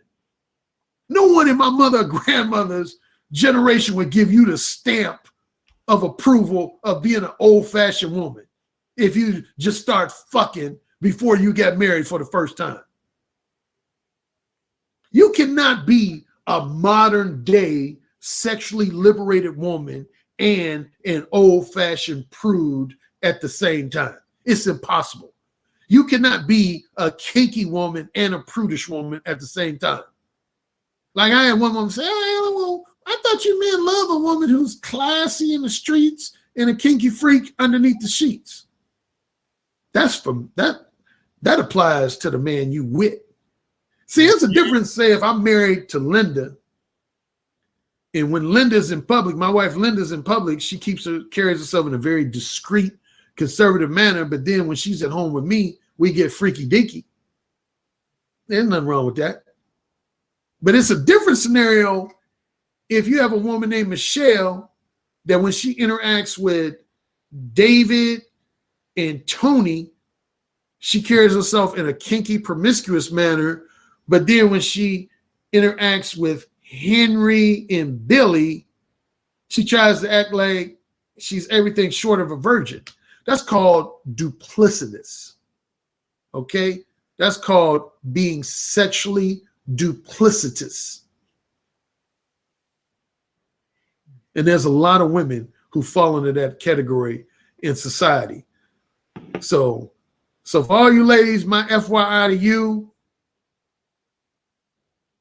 if you enjoy having sex with men who are not your husband, whether it's within the context of a so-called long-term boyfriend-girlfriend relationship, which is a bunch of bullshit, ain't no legal ramifications behind the term boyfriend-girlfriend. A lot of women treat that like it's the next best thing to being married. In the big picture, a man calling himself your boyfriend means jack shit. Okay? Let me clear that up for you. Like I met a lot of women who will say, well, I don't believe you should have to wait until marriage before you have sex for the first time, but I don't believe in sex outside the context of a boyfriend-girlfriend relationship either. Look at me.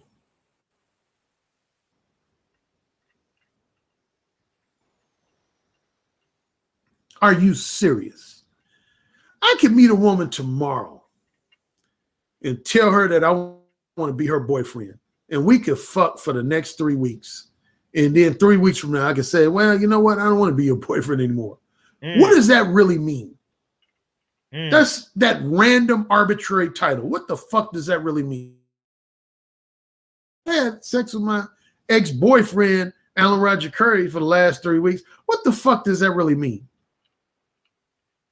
Other than an attempt to protect you from having your girlfriends or whoever else call you some type of,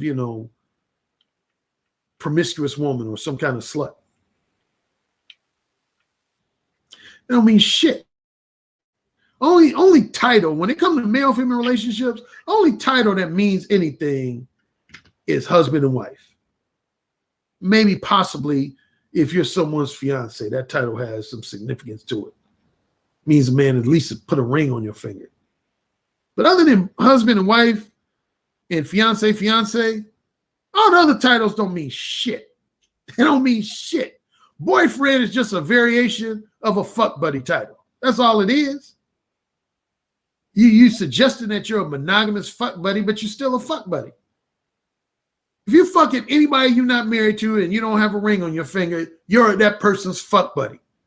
Whether you choose to be monogamous for X number of days, X number of weeks, X number of months or not, you guys are fuck buddies. That's all you are. I'm letting that person come up. Can't breathe it. Hustle Muscle, how you doing?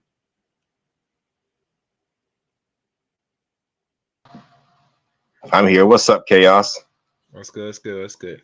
It's a good thing I'm playing this old, very first YouTube video that Allan Roger did. Because now I think about it, this is how he actually thinks and feel and really gives a real honest perspective during the time when he was alive.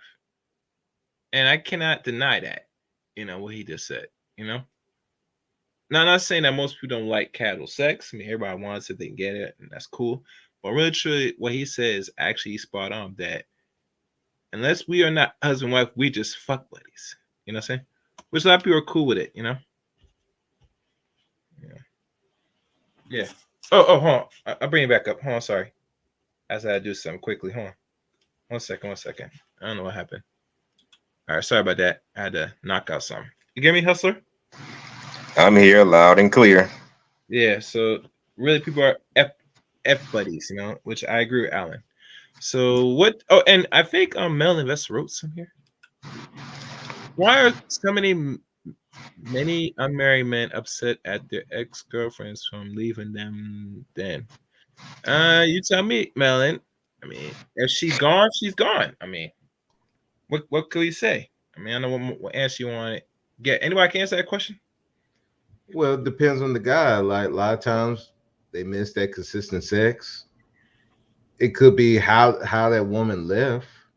It's other things. It's like again, people treat boyfriend and girlfriend like a serious relationship, and if somebody leaves you, it's a serious hurt to your ego. So I mean, it is so if that's it. I mean, it's no different than women getting mad at their ex-boyfriends leaving. So I mean, that's the other question. Okay, well, that's melanated. Why women get mad at their ex-boyfriends are leaving? It's the same thing. Same thing. Yeah, it's the same thing. If you had a what's supposed to be a monogamous relationship, you trying to build something, and the other person leaving. I mean, what would you expect? Somebody's not going to be happy about that. So, it's like I don't know. It's like people. It's like, well, men always get upset with their ex-girlfriend. And well, a lot of these women up here who be all bitter and stuff is because of some ex-boyfriend left them and did them dirty. Mm-hmm. So it's the same thing. I don't know why it's like people project that on men. Like even with the stalking stuff, it's like you got women who stalk. Women are doing the same stuff that the men are doing. They stalk. They've harmed people. Go after these people's families and stuff like that. I've seen it on both ends. Yes, it happens. The only big difference is society is not going to hold women accountable for such bad behavior. They'll brush it off as mental illness, or she was disturbed, or she went through some hell when she was a child. But let us men do the same stuff. We're demons and monsters in society. Ain't that about some shit? Yeah, exactly. And that's when people talk about this patriarchy stuff. Oh, patriarchy is so bad. I don't think women get how much considerations you get under this patriarchy that men do not get. Especially when you talk about stuff like stalking, women doing all kinds of stuff to men, to little boys. They get all kinds of considerations. A teacher can sleep with a 16-year-old boy. What's she getting? Probation. hardly gets any jail time, if that. And she's lucky. She'll get some time, but it's not gonna be long. It's not gonna be long. Maybe 4 or 5 years. And after that, she'll go back out there and she's gonna marry the boy after she screw him. And God forbid the boy knocks her up, he's gonna pay child support. So really, this is not really the same. I mean, the conversation is. I give you another story. We had a woman in Texas. I know Andrea Yates. Y'all probably know about this woman. Killed all her kids. Mm-hmm. If that was a man, he would have been put to death. Mm-hmm. She put in a mental hospital. So when we talking about it's the same, it ain't no. They get a lot more consideration than we ever do. And I get it because we run stuff. But at the same time, when everybody complain about this stuff, women complain about this patriarchy stuff. I'm like, you don't understand the considerations that y'all get. You know. Yeah. Make sure you guys hit the like button. I know I see more people watching. Likes are free. Hit the like button, please. Hit the like button. Let me keep running because the tape's almost done. So let's listen in. Yeah. Boyfriend, girlfriend. Okay.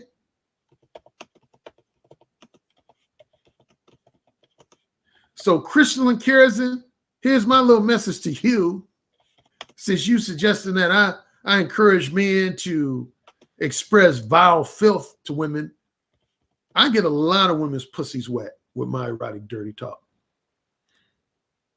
I will say that with full confidence and no modesty whatsoever. I get a lot of women's pussies wet with my erotic dirty talk. Women love it when I whisper in their ear and tell them that I want to fuck them and how I'm going to fuck them and how I'm going to please and satisfy that pussy. So if that's representative of vile filth, then that must mean vile filth gets a lot of women sexually aroused. Listening to me? You women wanted the freedom to open your legs for a man without him putting a ring on your finger. You women wanted the freedom to open your legs for a man without him offering you long-term monogamy or long-term financial security.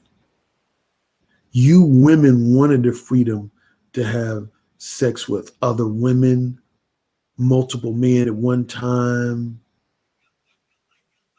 sex in public, whatever your heart desired. It was you women who wanted that freedom. And society gave you that freedom.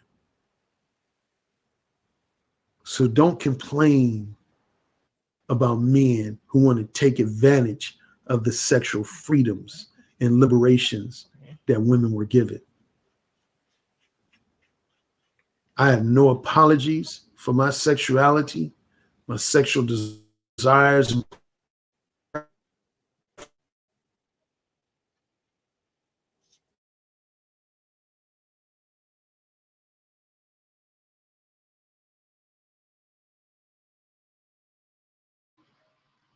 What happened?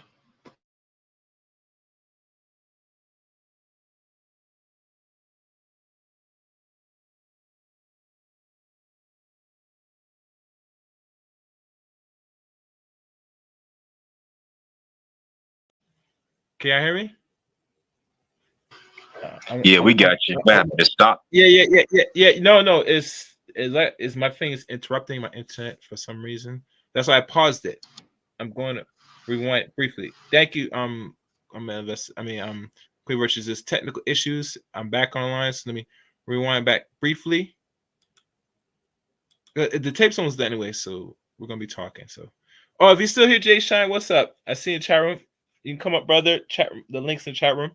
Let Allan finish with his what he does. That freedom. So don't complain about men who want to take advantage of the sexual freedoms and liberations that women were given. I have no apologies for my sexuality, my sexual desires and preferences. And any woman who's willing to open her legs for me and I'm attracted to her, I'm going to take advantage of the fact that she's opening her legs for me. And on that note, you can find my books at Amazon.com, my audiobooks at Audible.com. You can go to iTunes and look for my show, past episodes of Upfront and Straightforward and The Erotic Conversationalist. And what else? I offer, for men, I offer email consultations, I offer Skype and telephone consultations. I offer one-on-one, face-to-face dating coaching sessions. Matter of fact, I just returned from Los Angeles yesterday working with a client. I was out in Los Angeles 4 days. I miss LA. I used to live in LA for 6.5 years and I miss it. I had a good time in Los Angeles. Yeah, it was cool. Yeah, so yeah, I just got back home yesterday. For women and couples, I offer BDSM lifestyle consultations. I offer polyamory lifestyle consultations. You can go to mode1.net/training. Mode1.net/training. That would be for women and couples. And for men, go to Direct Approach Dating as one word, directapproachdating.com. All right, ladies and gentlemen, I don't know who was listening live. I haven't checked the chat room, the live chat. If I feel like this is something I want to do on a regular or semi-regular basis in the future, I will keep you posted. In worst case scenario, this might be just a one-time thing or a two-time thing. All right, that's it. I just want Allan Roger Currie to lay out his points. I see Melon Vessel.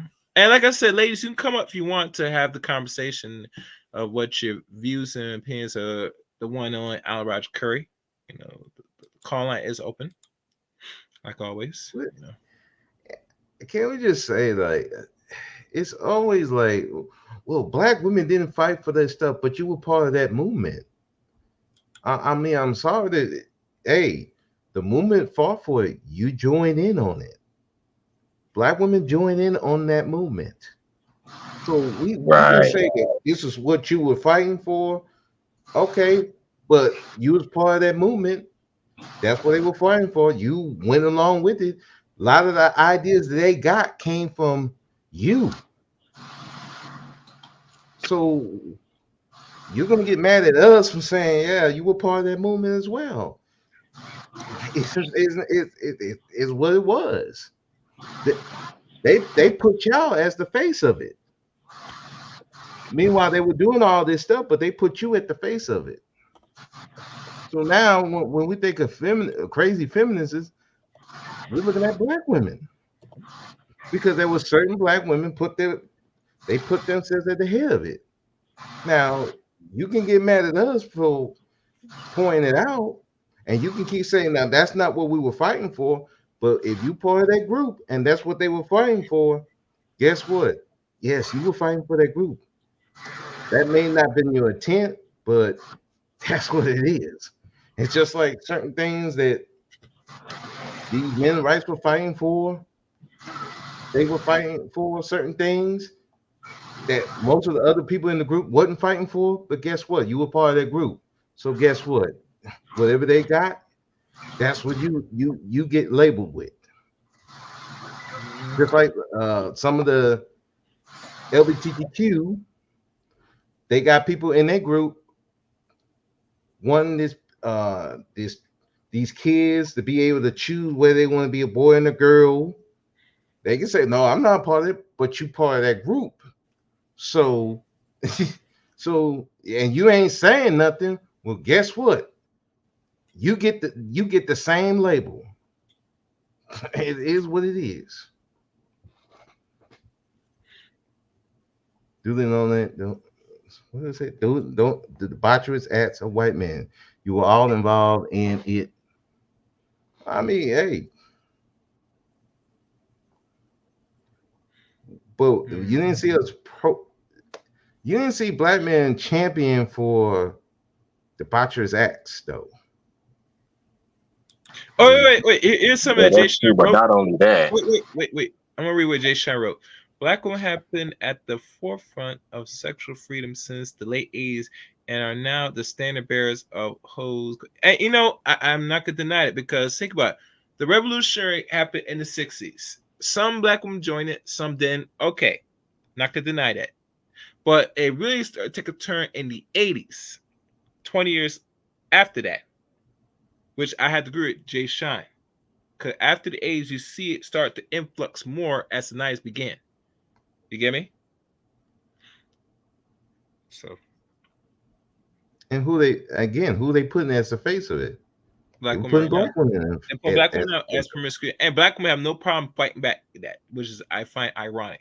Which they're in media and all the stuff that they could really say some pushback. They did not. No. And think about this: if black men was running media the way we should, and you think we're gonna put ourselves the face of real degeneracy? But to me, it works twice hard to put us to face of all form of aspect degeneracy. And we had to use outlets of other black media to push back against that nonsense. When we were running like stuff like Black Planet, a lot of that real degeneracy was left out. People were clowning that. Mm-hmm. But as it goes, like even with hip hop, there's a lot of people saying we need to get rid of hip hop.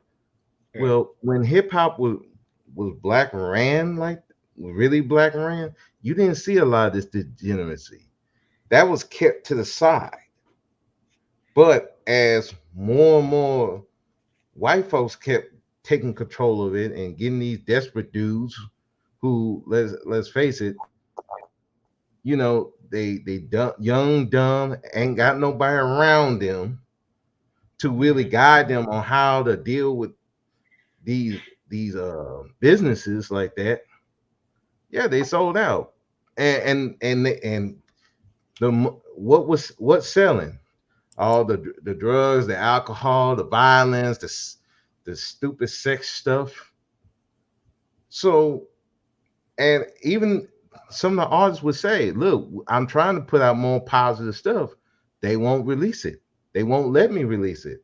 And you on the contract, you got a choice. Either you're going to do what they ask you to do, or they're going to drop you. So they kind of in a rock and a hard place, not giving them no excuses. I don't want people to think that I'm giving them excuses. Hey, they signed those deals. So that's on. So that's on their end. But yeah, if black men were more running it like they should, yeah, we would be more. A lot of this degeneracy that we seeing now, even from the men and the women, it wouldn't be out here like this. But because we don't control it, you don't own it, and yes, sex sells, degeneracy sells. And to keep people more in control, this is what you're going to push. It's just how that is. You never heard me speaking like this. Give me on a good day. You'll hear me speaking some stuff. You're right. Yeah. Anyhow. Let me see. I see people in the chat room. Yeah.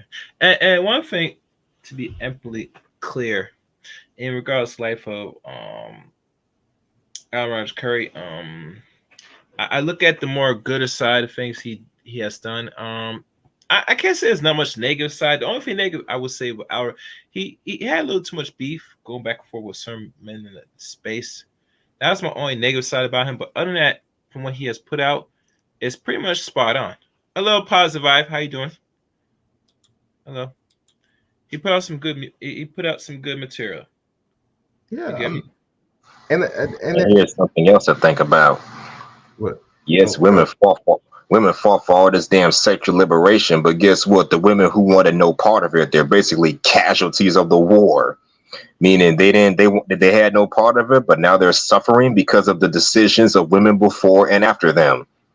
Because you got some women out here who are currently married or in relationships, but they're looked at in a negative light. It destroyed the traditionalism that we used to stand for. Because back in the day, people were getting marriages at a higher rate then than they are today. Nowadays, marriage is looked at as a slavery. Nowadays, marriage is looked at as, a man trying to control you. This is what they fought against. And a few women who want no part of that and want to be, have a man lead them and be head of the household, they got to suffer because of what black women have fought for, decades prior. Yeah. And because of the rise in 304 culture, now we got to look at all women as suspect. I know all women ain't out here thotting it up and doing this, demanding free sex without a commitment. But because this is what they've been pushing, we have to look at every woman, by default as being just for the streets until she shows me otherwise. In other words, hope for the best, but be prepared for the worst. Yeah. And it's sad because in the places where you wouldn't think you'd be propositioned, I've been propositioned at work, at my job. I'm like, you doing this here? You really doing this here? Mm. And they had no problem doing it. So yeah, like Hustler said, now we gotta look at all the others saying, you wanted that right, you got it. You wanted that freedom, you got it. You didn't want the marriage stuff, you don't want because you thought it was slavery, you got it. Now we're treating you the way you want to be treated. You don't want to be a wife? Okay, we're not treating you wife material. You got what you asked for. But now you still complaining. You still want the dates and all that stuff. Well, I don't do dates for HOs.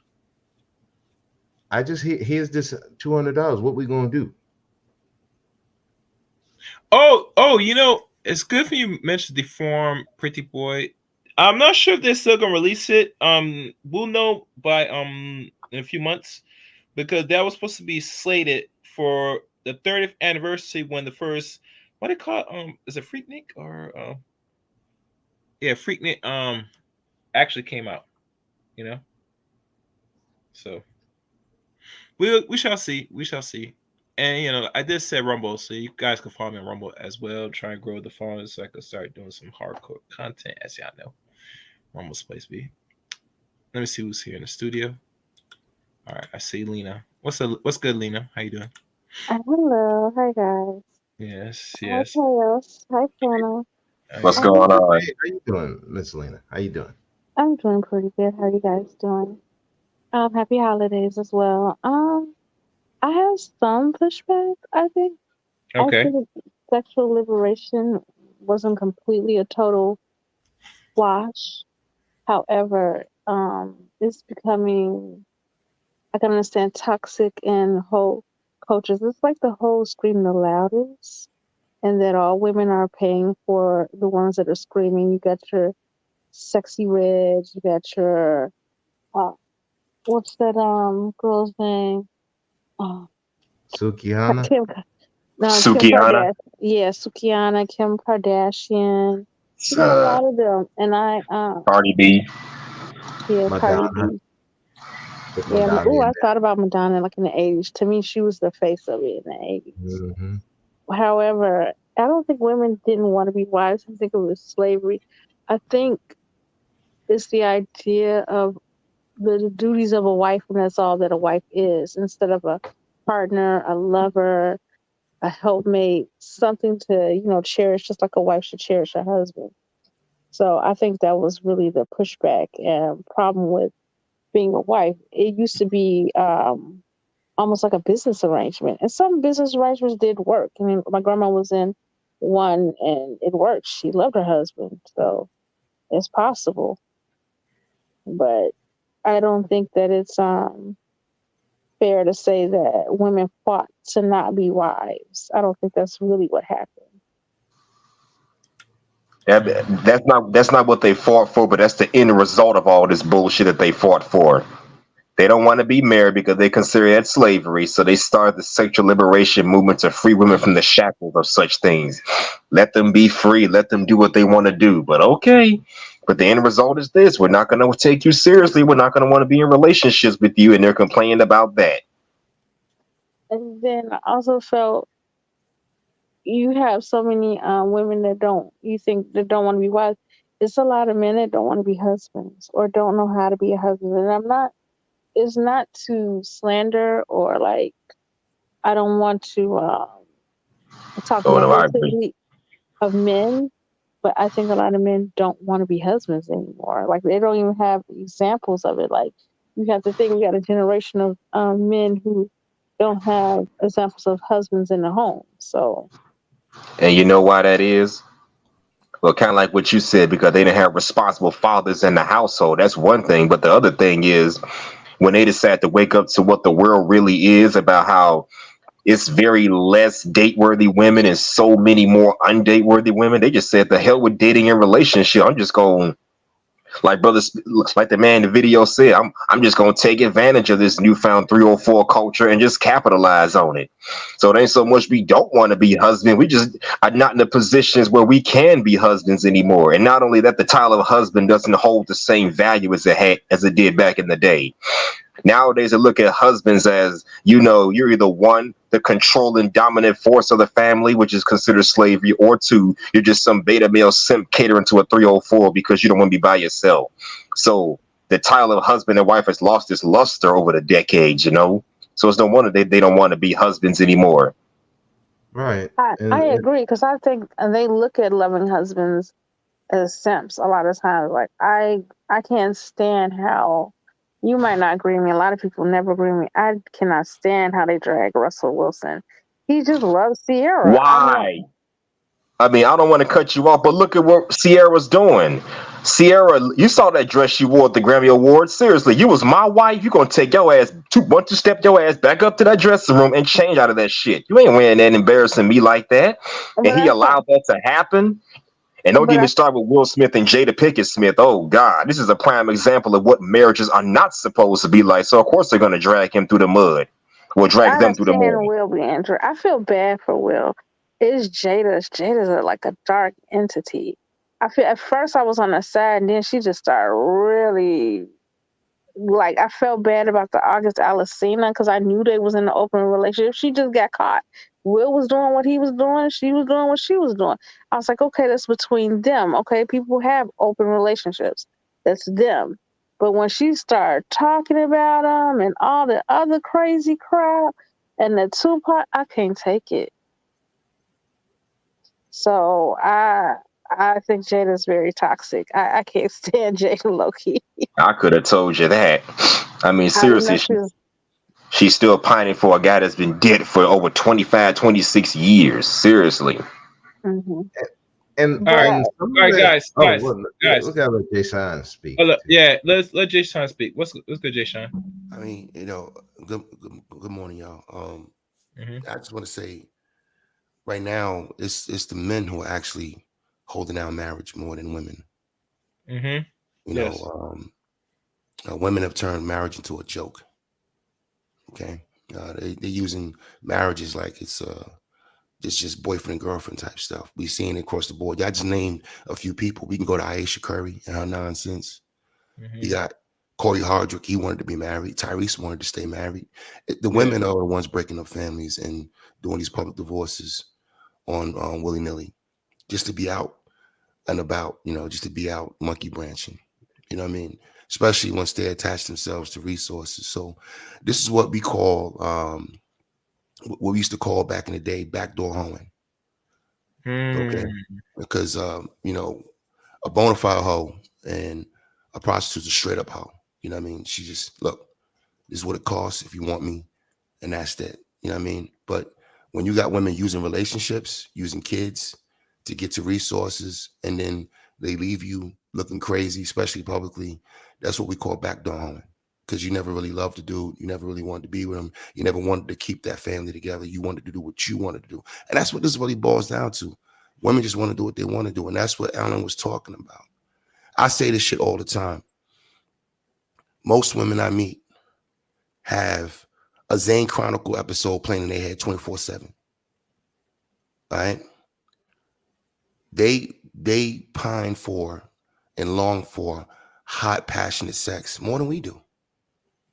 We just don't, the perception is, and the alternate reality and what's put out in society is that it's the men that are dogs all the time. We have what I call a primal female. I disagree with so many brothers in this space when they talk about masculine femininity. The shit don't exist. There's no such thing as masculine femininity. That's a contradiction of terms. And you're also downplaying masculinity when you say shit like that. We're not dealing with masculine females. We're dealing with primal females. All right? This is primal femininity that we're dealing with. What's the difference? I'm just saying. Let me explain what primal femininity is. Primal femininity is just simply, all right, if I wanted to give you an analogy, there was a time when you were dealing with primal masculinity. What was primal masculinity? Primal masculinity was a time when men would get together, knock over villages, take what they want, rape the women, right? Take the booty. That's when you was dealing with primal masculinity, unchecked masculinity. And right now you're dealing with unchecked femininity. She's doing whatever she desires, whatever she wants. If she don't want to be in a marriage no more, she bounces. If she want to cheat on her husband or her boyfriend, she does it. And they do it ruthlessly. And then they turn around and play victim because they know society has been built to always blame the man or not hold her accountable. You understand me? So this is a clear game. And the reason why I have a problem with women is that they don't push back on shit that women do. There's no movement pushing back on WAP. Why? Because they want to have, even if they don't engage in that kind of behavior, or if they don't engage in that kind of talk, they want the option to do it. That's what real freedom is, right? I can live a square life, but if I want the option to live outside of that square life, then I'm not going to push back against anything that's outside that square life. You understand what I'm saying? So if I want to have the option to rob niggas every day, I'm not going to come down hard on, dudes who rob dudes every day. You know what I'm saying?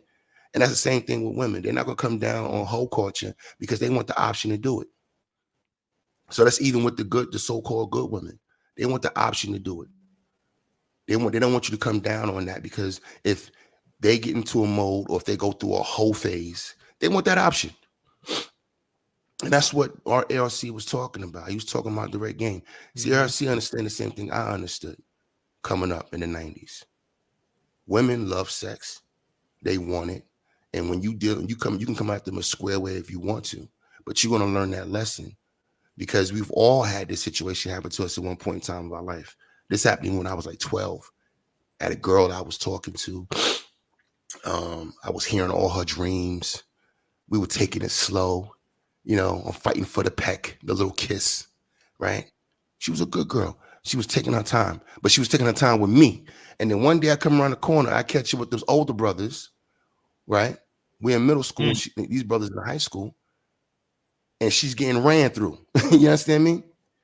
We all have that experience as men. We've all seen something like that at some point in our lives, whether it was in junior high school, or college age, or even when we got into adulthood. We all know the workforce is the playground for women. All the cheating is being done through the workforce. You work in the office, all these married women, all these women who have boyfriends, whatever, they getting it in the office. We know this. So those of us who are in the sex game, those of us who are not incels, those of us who actually get sex and are part of, living a life of having sex with women, we understand this. And the cool thing about it is I'm not judging. And neither was Allan. He wasn't judging. We said, fine, we accept your hoe. We accept you for what you are. You're a human being. You can do what you want to do. But what we're not going to do is act like you're not what you are. All right? That's where direct game comes in. See, a lot of brothers had a problem with ARC because they wanted to hear the game shit. They wanted to hear the lying to women. They wanted to hear some words that you can put together that's going to make a woman sleep with you, right? No. Just talk to her hoe. Figure out what her twitches are and talk to that, because that's who she really is. And there's been, like I said, there was no pushback against WAP. There's been no pushback against none of this whole culture. Nelly got in trouble for a video called Tip Drill. Underground video. That was underground, right? He got in trouble for that. Women wanted to push against that. They're not pushing against none of this shit right now. One of the biggest songs in the world right now is Water. Make me sweat. Make me water. You know what I mean? This is what they embody. This is what they gravitate to. And the crazy thing about it, and my issue with it now is not because that women are expressing themselves sexually. My issue is that they don't have no boundaries. They don't care about the influence they have on young women or young boys. They don't care. That's my issue with it. It's kind of like prostitution. It always had its place in society. If you want to go out there and sell your body, sister, I don't care. That's your business. It's your body. Plus, I prefer that because that's straight up homing. I don't like backdoor homing. So be straight up about the shit. The problem I have is now that there's no place in society for it no more. It's everywhere. We're going to twerk in front of the children. We're going to dress with our ass cheeks out in front of the children. And the women are not saying anything about it. And when the men say anything about it, the women, now they got energy to argue. Now they want to fight. They want to fight when the men say something about it. But they're let me say this. Themselves. So what I'm going to say to you, and I'm going to close on this point. We as black men or as men are responsible for black manhood, and manhood in general. That's what we're responsible for. But what we're not responsible for is womanhood. You understand me? That is a Yeah. woman Yeah. person. That is her area. She's responsible for womanhood. And if they don't care how other women are getting down and they have nothing to say because they want to reserve the option, you know what I mean? You got good brothers like Corey Hodrick, good brothers like Therese that was being loyal to his woman. Therese has options, all right? My grandmother always told me, if you really want to know what somebody is on, give them the power and you'll see exactly what they want to do. When Tyrese was with that girl, he loved that girl. He was loyal to her. He wasn't around, having babies out of wedlock or outside the marriage and doing crazy shit on and getting caught on Instagram doing crazy stuff with other women. He was actually loyal to her. And this is a man that can have sex in any city anytime he wants. And if you think about Jay Sean, he said that in the video, and I did a live stream of another video. He talked about why he was going to war with the judge that put him in the position. He said that he wanted to be married for the rest of life. He did not want to be doing what he wanted to do, period. Right. At a point in his life, because he got tired of it and he wants to be a settled, stable man. And trust, he has the money and he has no right to make that happen. And now that he's expressing his feelings and telling his side of the story, what the women are saying, he needs to shut up. Yeah. There's no compassion for the man who wanted the marriage. There's no compassion for the man who was doing the right thing. Now, he was a productive man who was holding it down. There was no compassion for him. In fact, there was the opposite. He needs to be quiet. Why he out here telling it? But if she's telling all her business, that's okay. So we're dealing with misandry, and that's the outgrowth of the sexual revolution when it comes to women. When we're dealing with primal femininity, the outgrowth is misandry. And that's the real issue that we're dealing with today, with as black men or as men in general. And that's the stuff that we have to put a stop to as men as well. I don't believe in running from this. This shit needs to be dealt with. It needs to be dealt with forcefully and harshly. The problem is, and I'm going to turn to the men on this one, we have a problem with being on code. We lack a code of conduct. And we saw a lot of that with ARC. When ARC was talking about direct game and brothers wanted to go a different route and they didn't have what he was talking about as far as talking directly to women and saying directly to women what you want, which is actually in stride with her freedom. All right. What I'm not going to do is act like you're not what you're not. Let's get to the point. Let's not play games. That's not what you want. You know what I mean? Let's get to the game. I'm going to talk to the old one. I'm going to give you what you want. This is what you want, right? You want sexual freedom? We're going to give it to you. What we're not going to do is act like you fucking Claire Huxtable. Okay? We're not going to do that. And that's all that whole direct Mode 1 was about. And there was brothers who pushed back on that shit because they didn't have what Allan and brothers like myself had, in us. And for full disclosure, me and Allan Roger Currie had a relationship. We were cool. Yes. That was my homie. We used to have conversations on Hangout that if our conversations were live streams, thinking them shits would be legendary. Yeah, I know. You understand me? I have a question. Like, okay, I agree with you to a certain extent about staying on code. Men should stay on code with that. But men are also promoting the culture that they claim they don't agree with. Who's sleeping with these hoes? Who's paying for the OnlyFans? Who's throwing the dollars on the stage when the strippers shake their butt? Who's watching Tyler and making water? Who's supporting that? Exactly. But here's the thing. None of these men want to actually marry or take these women seriously. Right. Yeah, we'll entertain them sexually, but we're not going to wife them up. So when you think about it, it's the joke's on them when you think about it, because at the ending of the day, they think they're acting like this is going to get them a man. It's going to get you male attention, sexual attention, but that's all it's going to get you at the end of the day. Hey, I think people. Hey, bro, let me say this real quick. Because she was pushing back on me. Let me just say this real quick. Hey, sister, I hear what you're saying. Men do have a part to play. Because the simping we have a simpidemic going on. It was no pandemic. It was a simpidemic. That OnlyFans shit is crazy to me. You know what I mean? I don't understand it neither. But I will tell you this. I just said it a minute ago, and I'm going to say it again, sis. We are not responsible for your womanhood at the end of the day. All right. And that's what I hear you saying right now. At the end of the day, you're saying, well, it's the men that are paying for it. Okay, fine. There are some men out here who are being simps and paying for the shit. I can't argue with that point. But where is the pushback for women who push back on this degeneracy? Where's the movement for that? Where's the horde of women pushing back on that? See, my grandmother was alive. She would push back on this. Those women that raised me, my great grandmother, my great aunts, they wouldn't have tolerated this nonsense. They had shame in their culture. That was amongst women. That had nothing to do with the men. So now you don't have that. So you have this jailbreak of sexuality. And then y'all push it in front of, not you, Mina, but women in general, push it in front of children. Y'all don't even care where y'all do it. You know what I mean? And so yeah, you could say, all right, we got some gentlemen men out here who play into that, who fall into that. Yeah, you know why? Because y'all primal femininity is speaking to our primal nature. Y'all speaking to the dog in us. Y'all not speaking to the men in us. That's what my man right here was talking about as far as us not wanting to wife you. Because you're not speaking to the man in us, you're speaking to the dog in us. So we got a bunch of young men out here being dogs. Yeah, they don't have the wisdom I have at 45, 46. You understand me? They don't have that wisdom, that self-control. So yeah, at 20 years old, I want the booty.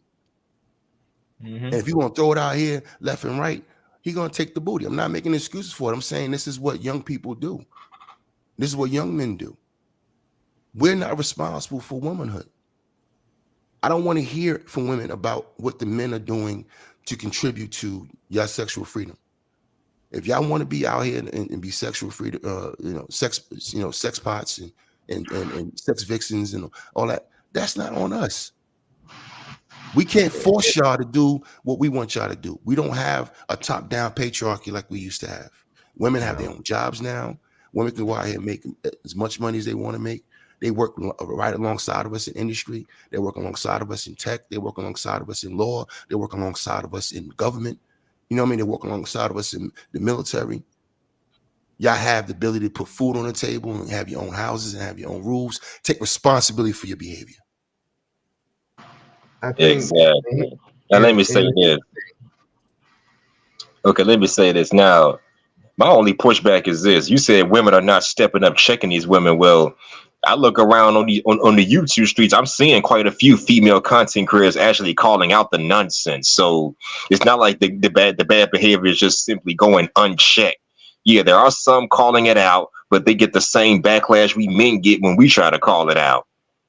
And the second thing is this, because I've heard women literally say in real life and on these and from watching videos that if men would just step up and wife us up, we're gonna act right. So they're basically putting conditions on whether or not they're gonna stop being 304s and actually act like traditional women when they know damn well it don't work like that.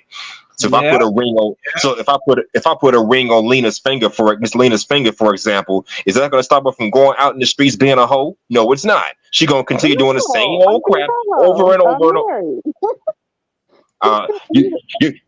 That's just an example. You're just an example, okay? But just bear with me. If I put a ring on her finger, that's gonna stop her from being a 304? No, it's not. She's gonna continue to do the same old thing over and over. Before, if she was a hoe before you met her, she's gonna be like that even after the marriage is done. Because I believe there's an old scripture in the Bible that says, "You're not my wife because I found you. You're my wife before I found you." In other words, you better come to that man with a wifey traditional mindset, and don't expect him to just force that traditional mindset out of you. Oh, by the way, Lena, congratulations on your marriage. I'm sorry, you're married.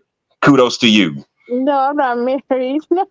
I said if I was your wife, then I'll be your hoe. I won't be anybody else's hoe. I didn't hear you. What you say? I said I would, you was giving an example of a hoe. I was like, if I'm gonna be married, I'm gonna be my husband's hoe. I ain't gonna be nobody else's hoe, And that's the way it's supposed to be. Be a freak for your husband, not the whole damn community. That's what I'm talking about. But I also feel I'm not blaming either or. Hey, I'm not blaming like the men. I was just saying that. Mhm, that's right. I'm not blaming the men like completely. Like I do. Okay, we did, offer sex or whatever, or the whole culture. You getting paid and stuff. But it's like I understand where hoes are coming from, though, to a certain extent. They like, well, we can't get married, and men they say traditional wives that really aren't traditional husbands. And I'm not saying husbands that just stay at home and you pay the bills or whatever. It's like a lot of men prior to whole culture, they didn't want to settle down. They didn't know how to really be husbands. Like all the husbands know that one saying, wives be under need subjection to your husband. Nobody knows cherish your wife as you cherish yourself. No one knows that scripture. And I understand, like, I was like, well, you can profit off of this. Look how rich Kim Kardashian got off of sleeping with, what's his name? Ray J. Look at Catch Me Outside Girl. I mean, she sat there and did an OnlyFans, acting ignorant. There's so many women going to school and everything don't even get half of what they got. So I understand it. I mean, it is like a more of a value system. It's like, what do we value? Even I have to give Kevin Samuels pushback. Oh, he said you fit, friendly, and feminine. He didn't say anything about be virtuous. He didn't say anything about being intelligent. You have to be a good wife. He didn't say any of those things. He just kept it real simple: fit, feminine, and friendly. That was it. That goes without saying. And actually, he did say that kind of stuff. You just going on, his little mantras. But if you watch his videos, he went deep into the behaviors of women. And Exactly. speaking on that though, what are we supposed to marry? You know what I mean? It's like it's like women, and I say this, and I really don't want to piss the brothers off by saying this, but this is just the truth. Mm-hmm. Women have cucked us. They have cucked their men. To get married today, you have to get a ran through woman who sucked multiple dicks. In some cases, already had kids by another man. You've been cucked as a society. Even if you go to church. I'm sorry. I mean, I'm not my brother. She just brought up that church situation, right? Again, when you talk about virtuous women will hold other women accountable. My grandmother was a virtuous woman. She had terms like, harlot, Jezebel, hussy, heifer. You know what I mean? They had strong condemnation for certain type of women. You know what I mean? And we didn't have to say anything. My grandfather didn't have to say anything. If a certain female walked in my grandmother's house, get that girl out of my house. Get her out of my presence. She can't control what's going on in the streets, but she can control what's going on in her house. You know what I mean? But that's what I grew up under. I grew up with women who had accountability for other women. They just didn't have like for instance, a great example. The Keisha, what's that girl that was out there? No, the girl that was at the Usher thing with the ass out. Keke Palmer. Keke Palmer. Her husband, her baby daddy, her boyfriend had a problem while he was dressed. Now I disagree with how he did it publicly, right? I disagree with that. I do too. That was something he should have handled internally with his woman at the house. All right. But what I want to point out though is look at the pushback against him from other women. They were more upset that he had a problem with how his woman was dressing. So he was taking ownership of his woman, taking ownership of the mother of his child. He was trying to, in his way, be protective of her image, you know what I mean? And felt some type of way and felt slighted as he should have, because what she did was out of line, right? But look at the pushback from the women. How dare he? She makes the most money. It was all disrespect towards men, and that's the misandry that we're talking about. So this act of misandry that we see from the women, and they have nothing to say about I want my pussy stretched, or my booty hole brown. You know what I mean? There's no vitriol towards that, but it's vitriol towards him having a problem with his woman out there with her ass out. When everybody knows that was disrespectful to him.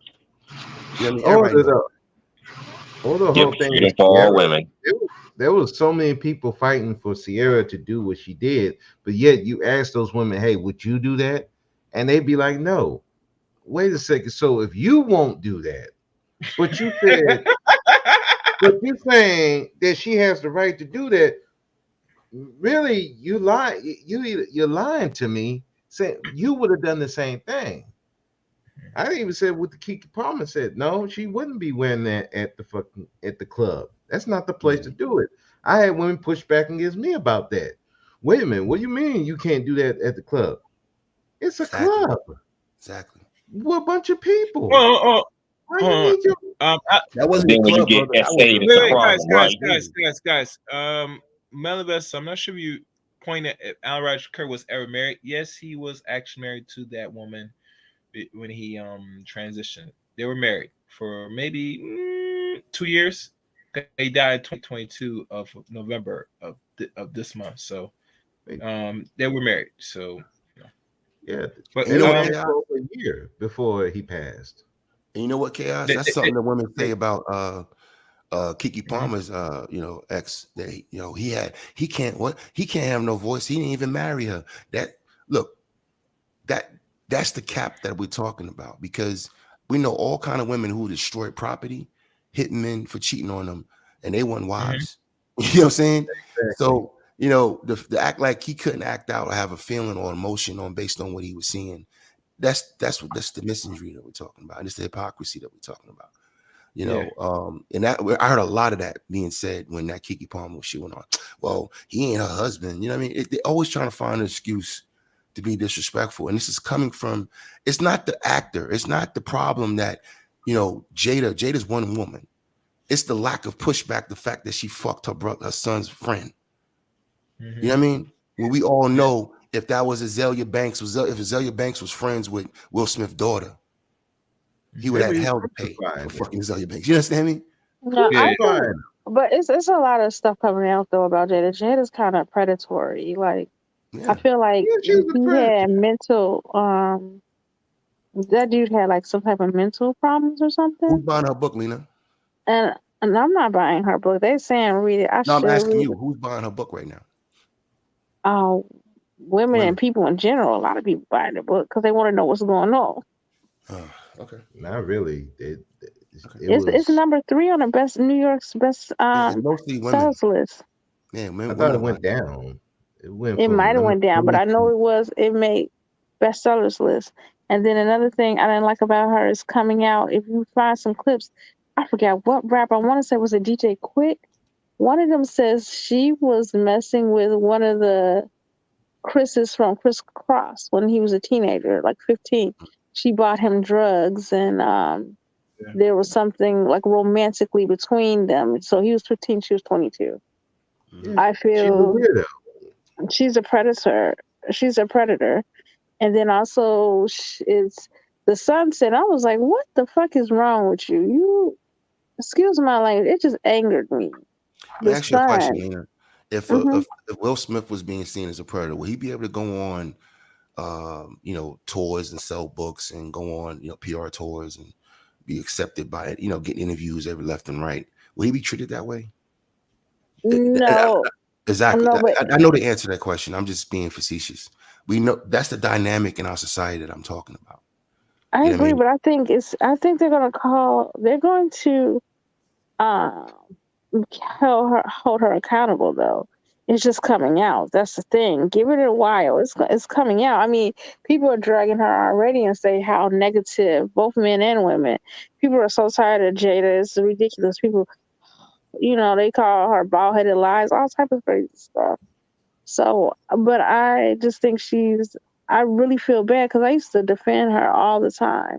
Like when that August Alsina thing went down, until I found out about Alsina and then the other stuff she was doing. But the Sun said that she introduced them to mushrooms and stuff and PCP. I'm like, what? What type of Yeah. mother does that? She's really weird. Yeah. All right. Any closing remarks, guys? Come and wrap this up. Yeah, that is weird. My I mean, God. it's highly weird. What do you expect? Any But closing remarks, guys? I'm gonna end this Well, show. like I said, that's Jada's a perfect example of primal femininity. She's doing what she want to do. Whatever turns her on, whatever her heart's desire, she's doing. You know what I mean? And unfortunately, we have a lot of men. Same thing with the Ciara situation. Men like Russell who allow it. They say they subsidize it. So from that standpoint, Lena, I would agree with you. There are men who support the nonsense. You know, if I'm a female who's addicted to whore culture and really just don't care about society in general, I just want to do what I want to do, I would look at these women and say, damn, if they can get a man like that, I can get a man like that. You know what I mean? So I get that part of it. But at the end of the day, we're still not responsible for womanhood. That is a woman's purview. That's her area. And I would like to see not just a handful of women, because my man, Hustler and Muscle, you mentioned earlier that there are some women out here on the internet pushing back against it. I see those sisters too. but I'm talking about a probability thing, right? We're talking about a wave. There's always a wave of condemnation against men just for saying something they don't like. But the ratchet, out of line behavior that we see from women, there is no wave of pushback. You know what I mean? That's what I'm looking for. You know, of course, we have sisters here and there. I call them the 20% that are, you know, that are down, got some sense, got some respect for themselves. But there's a lot of women out here who are either on the fence or that's not our responsibility. It's just not.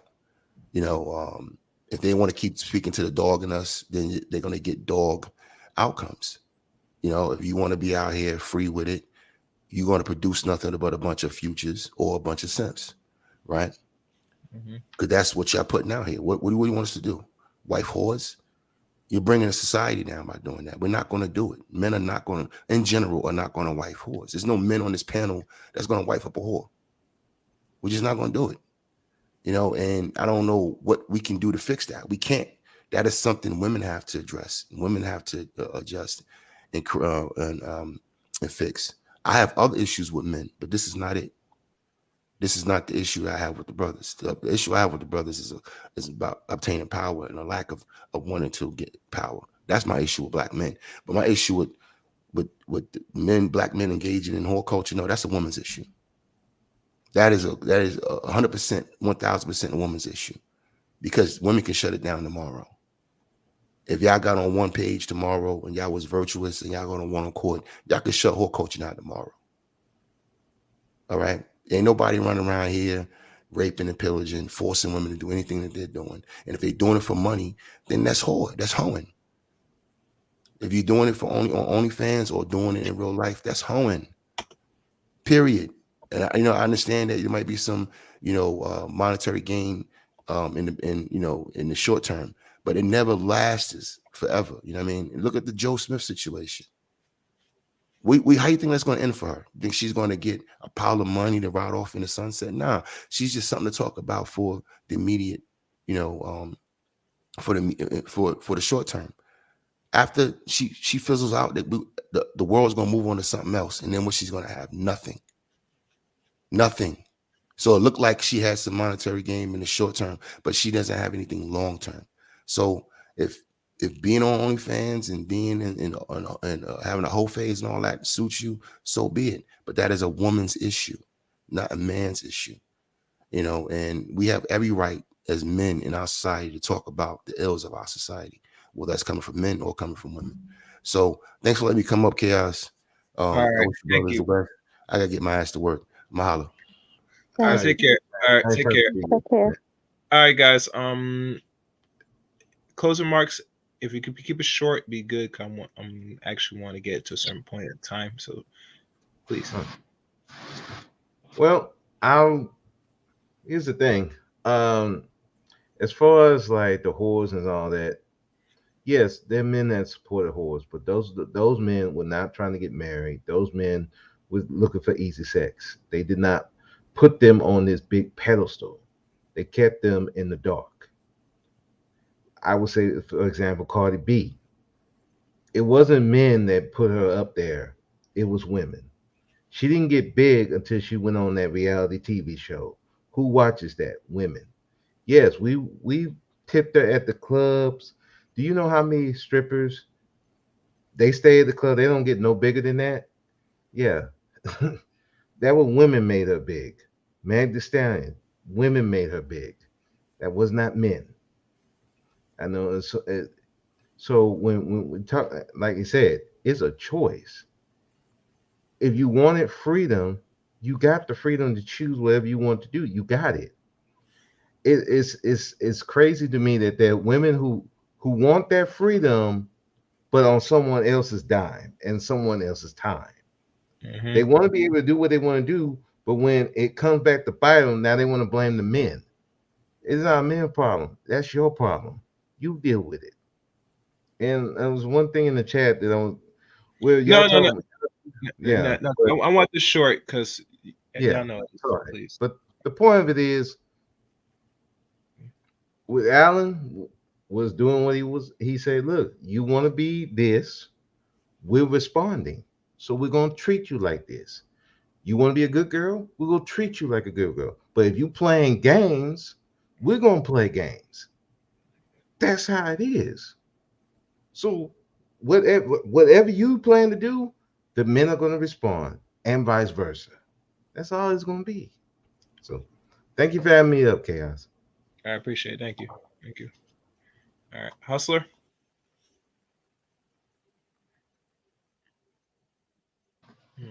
I'm here. Any short closing remarks? Yeah, just want to say great show, great discussion as always. It's good to see other people speaking on this nonsense, not besides me. It's good to see another beautiful young lady who's also speaking on this nonsense. You know, but Thank yeah, you, like, H&M. excuse me, I said thank you, H&M. not a problem, not a problem. Oh, by the way, well, Chaos already knows, but I got my own panel. In fact, I'm doing a show next Tuesday.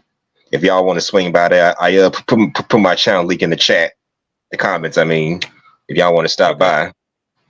by. Okay. As a matter of fact, I'll put it in the private chat so y'all could probably see it too. Okay. Okay. Okay. But yeah, it was a good show as always, and like the gentleman was saying, it was women that created 304 culture. The only thing we men did was just capitalize on opportunity. You tell a bunch of men, oh, now you can have sex with women without commitment. What you think they gonna do? Yes, some of them might just say, you know what, I want to get married and start a family. I don't want to sleep with no hoe on the streets. But unfortunately, when he during his quest to find a traditional wife, it's going to be a long, hard road for him because by that point, most, if not all, the women have given into the 304 culture lifestyle. And now he's left with nothing to choose from outside of the numerous women that have either been ran through or they're just not marriage minded and want to be for the streets. So yeah, I say we're byproducts of each other. Men and bad women are essentially the byproducts of one another. That's the best way to sum it all up. We are all byproducts of each other. Bottom line, point blank. Okay. What y'all All right. think? All right. Thank you. Thank you. Not a That's good. problem. All right. All right. All right, Lena. Any short remarks? Lena? As always, a good show. Glad you allowed me up. I just wish that we could return and restore marriage back to the way it was, or not even back to the way it was, but better for both genders. And I really hope that one day people will see that the damage that whole culture has become like toxic. I don't think sexual liberation was bad, but I think whole culture, like the toxic behavior, like Sexy Red or someone like that, has done to Black women. Okay. Okay. Cool. Cool. Cool. Cool. All Yeah. right. And speaking of Sexy Red, I gotta say I don't know. When I compare Sexy Red to, like, I don't know, Lil Kim, Eve, Gangsta Boo, these female rappers today have no talent whatsoever co- in comparison to those rappers. What they put out 20 years ago is way more tame by today's standards. Have y'all seen that video, what they call Pound Town? Ugh. No, I don't watch it, but thank y'all for coming up. We'll do this again soon. All I right. saw it. It was disgusting, but it is what it is. My God. All right. Till the next time, Hustler. All right. Not a problem. Take care. All right. Okay. That was good. This is good. The final remarks. I will say this. Hold on a second, guys. My final remarks in this. Allan Roger Currie is a beloved father, author, and he will be missed. I did not prepare any images to show you the picture of the books. I will put that in my community wall when I do get a chance. Once everything gets fixed back up again, I'll post it for those to know the books that Allan Roger wrote, including the revised version of The Possibility of Sex, or AKA No Free Attention. One other thing I want to say, his website, where he has most of his audiobooks and extra books, revised versions of Mode 1, which I don't have on me. That the website's been taken out. How I know, I checked it out when I was thinking of doing this stream. I find it ironic, personally, that now that he was gone, most of what he has, it was not stored in other podcasting like Blog Talk Radio, iTunes, or anything. We will know or knew that Allan Roger Currie exists. Only thing we have now is his YouTube channel that still exists, which I don't think it really makes much money anyway, because let's be honest, it was monetized, but Allan Roger was not on YouTube like that. And I kind of regret he should have did some videos, the uploads that were advertised friendly to stay up. Now, and I'm hoping that his YouTube channel stays around by next year. Hopefully, because what I heard with most people that's not active on YouTube or active on their Gmail, they will start, removing accounts. That's the word, but we shall see if it will happen to Allan's channel. But we'll wait back and see. Other than that, this is a dedication to Allan Roger Currie. If you want his works, you're gonna have to go on Amazon mostly for his books. He don't have the website no more for most of his materials, so the only way you're gonna find his materials on Amazon and some of his old recordings on podcasts. So, but that his work does live on, because as you know, as like me as a content creator, I do put out his works. And hell, I have another channel. I'm thinking I might do some little readings of the books just for sake of keeping some of his work still alive and relevant. I won't go for all his books like that, because I want y'all to buy his material. I think somewhere his family still gets some money off it. I'm hoping, but way how things are running now, I mean, if you're gone and you didn't pass down certain things, I don't see that you're gonna make any money if you're still around. I'm just saying, I could be wrong, but only time will tell. But anyway, thank y'all for watching, listening to today's stream. If you're new to the Chaos Rain channel, welcome to the Chaos Rain stream. Make sure you like, comment, subscribe. All the links to follow me, you can follow me on the description of either this video or other videos. Yeah, I know it is. I'm not gonna really reiterate that, because this is really dedicated more to Allan. So that's pretty much it. Make sure you leave a comment on your thoughts and feelings of what you view of Allan Roger Currie and his memories. I'll be looking forward to reading the comment section. But other than that, thank y'all for listening. Until next time, let it chaos reign.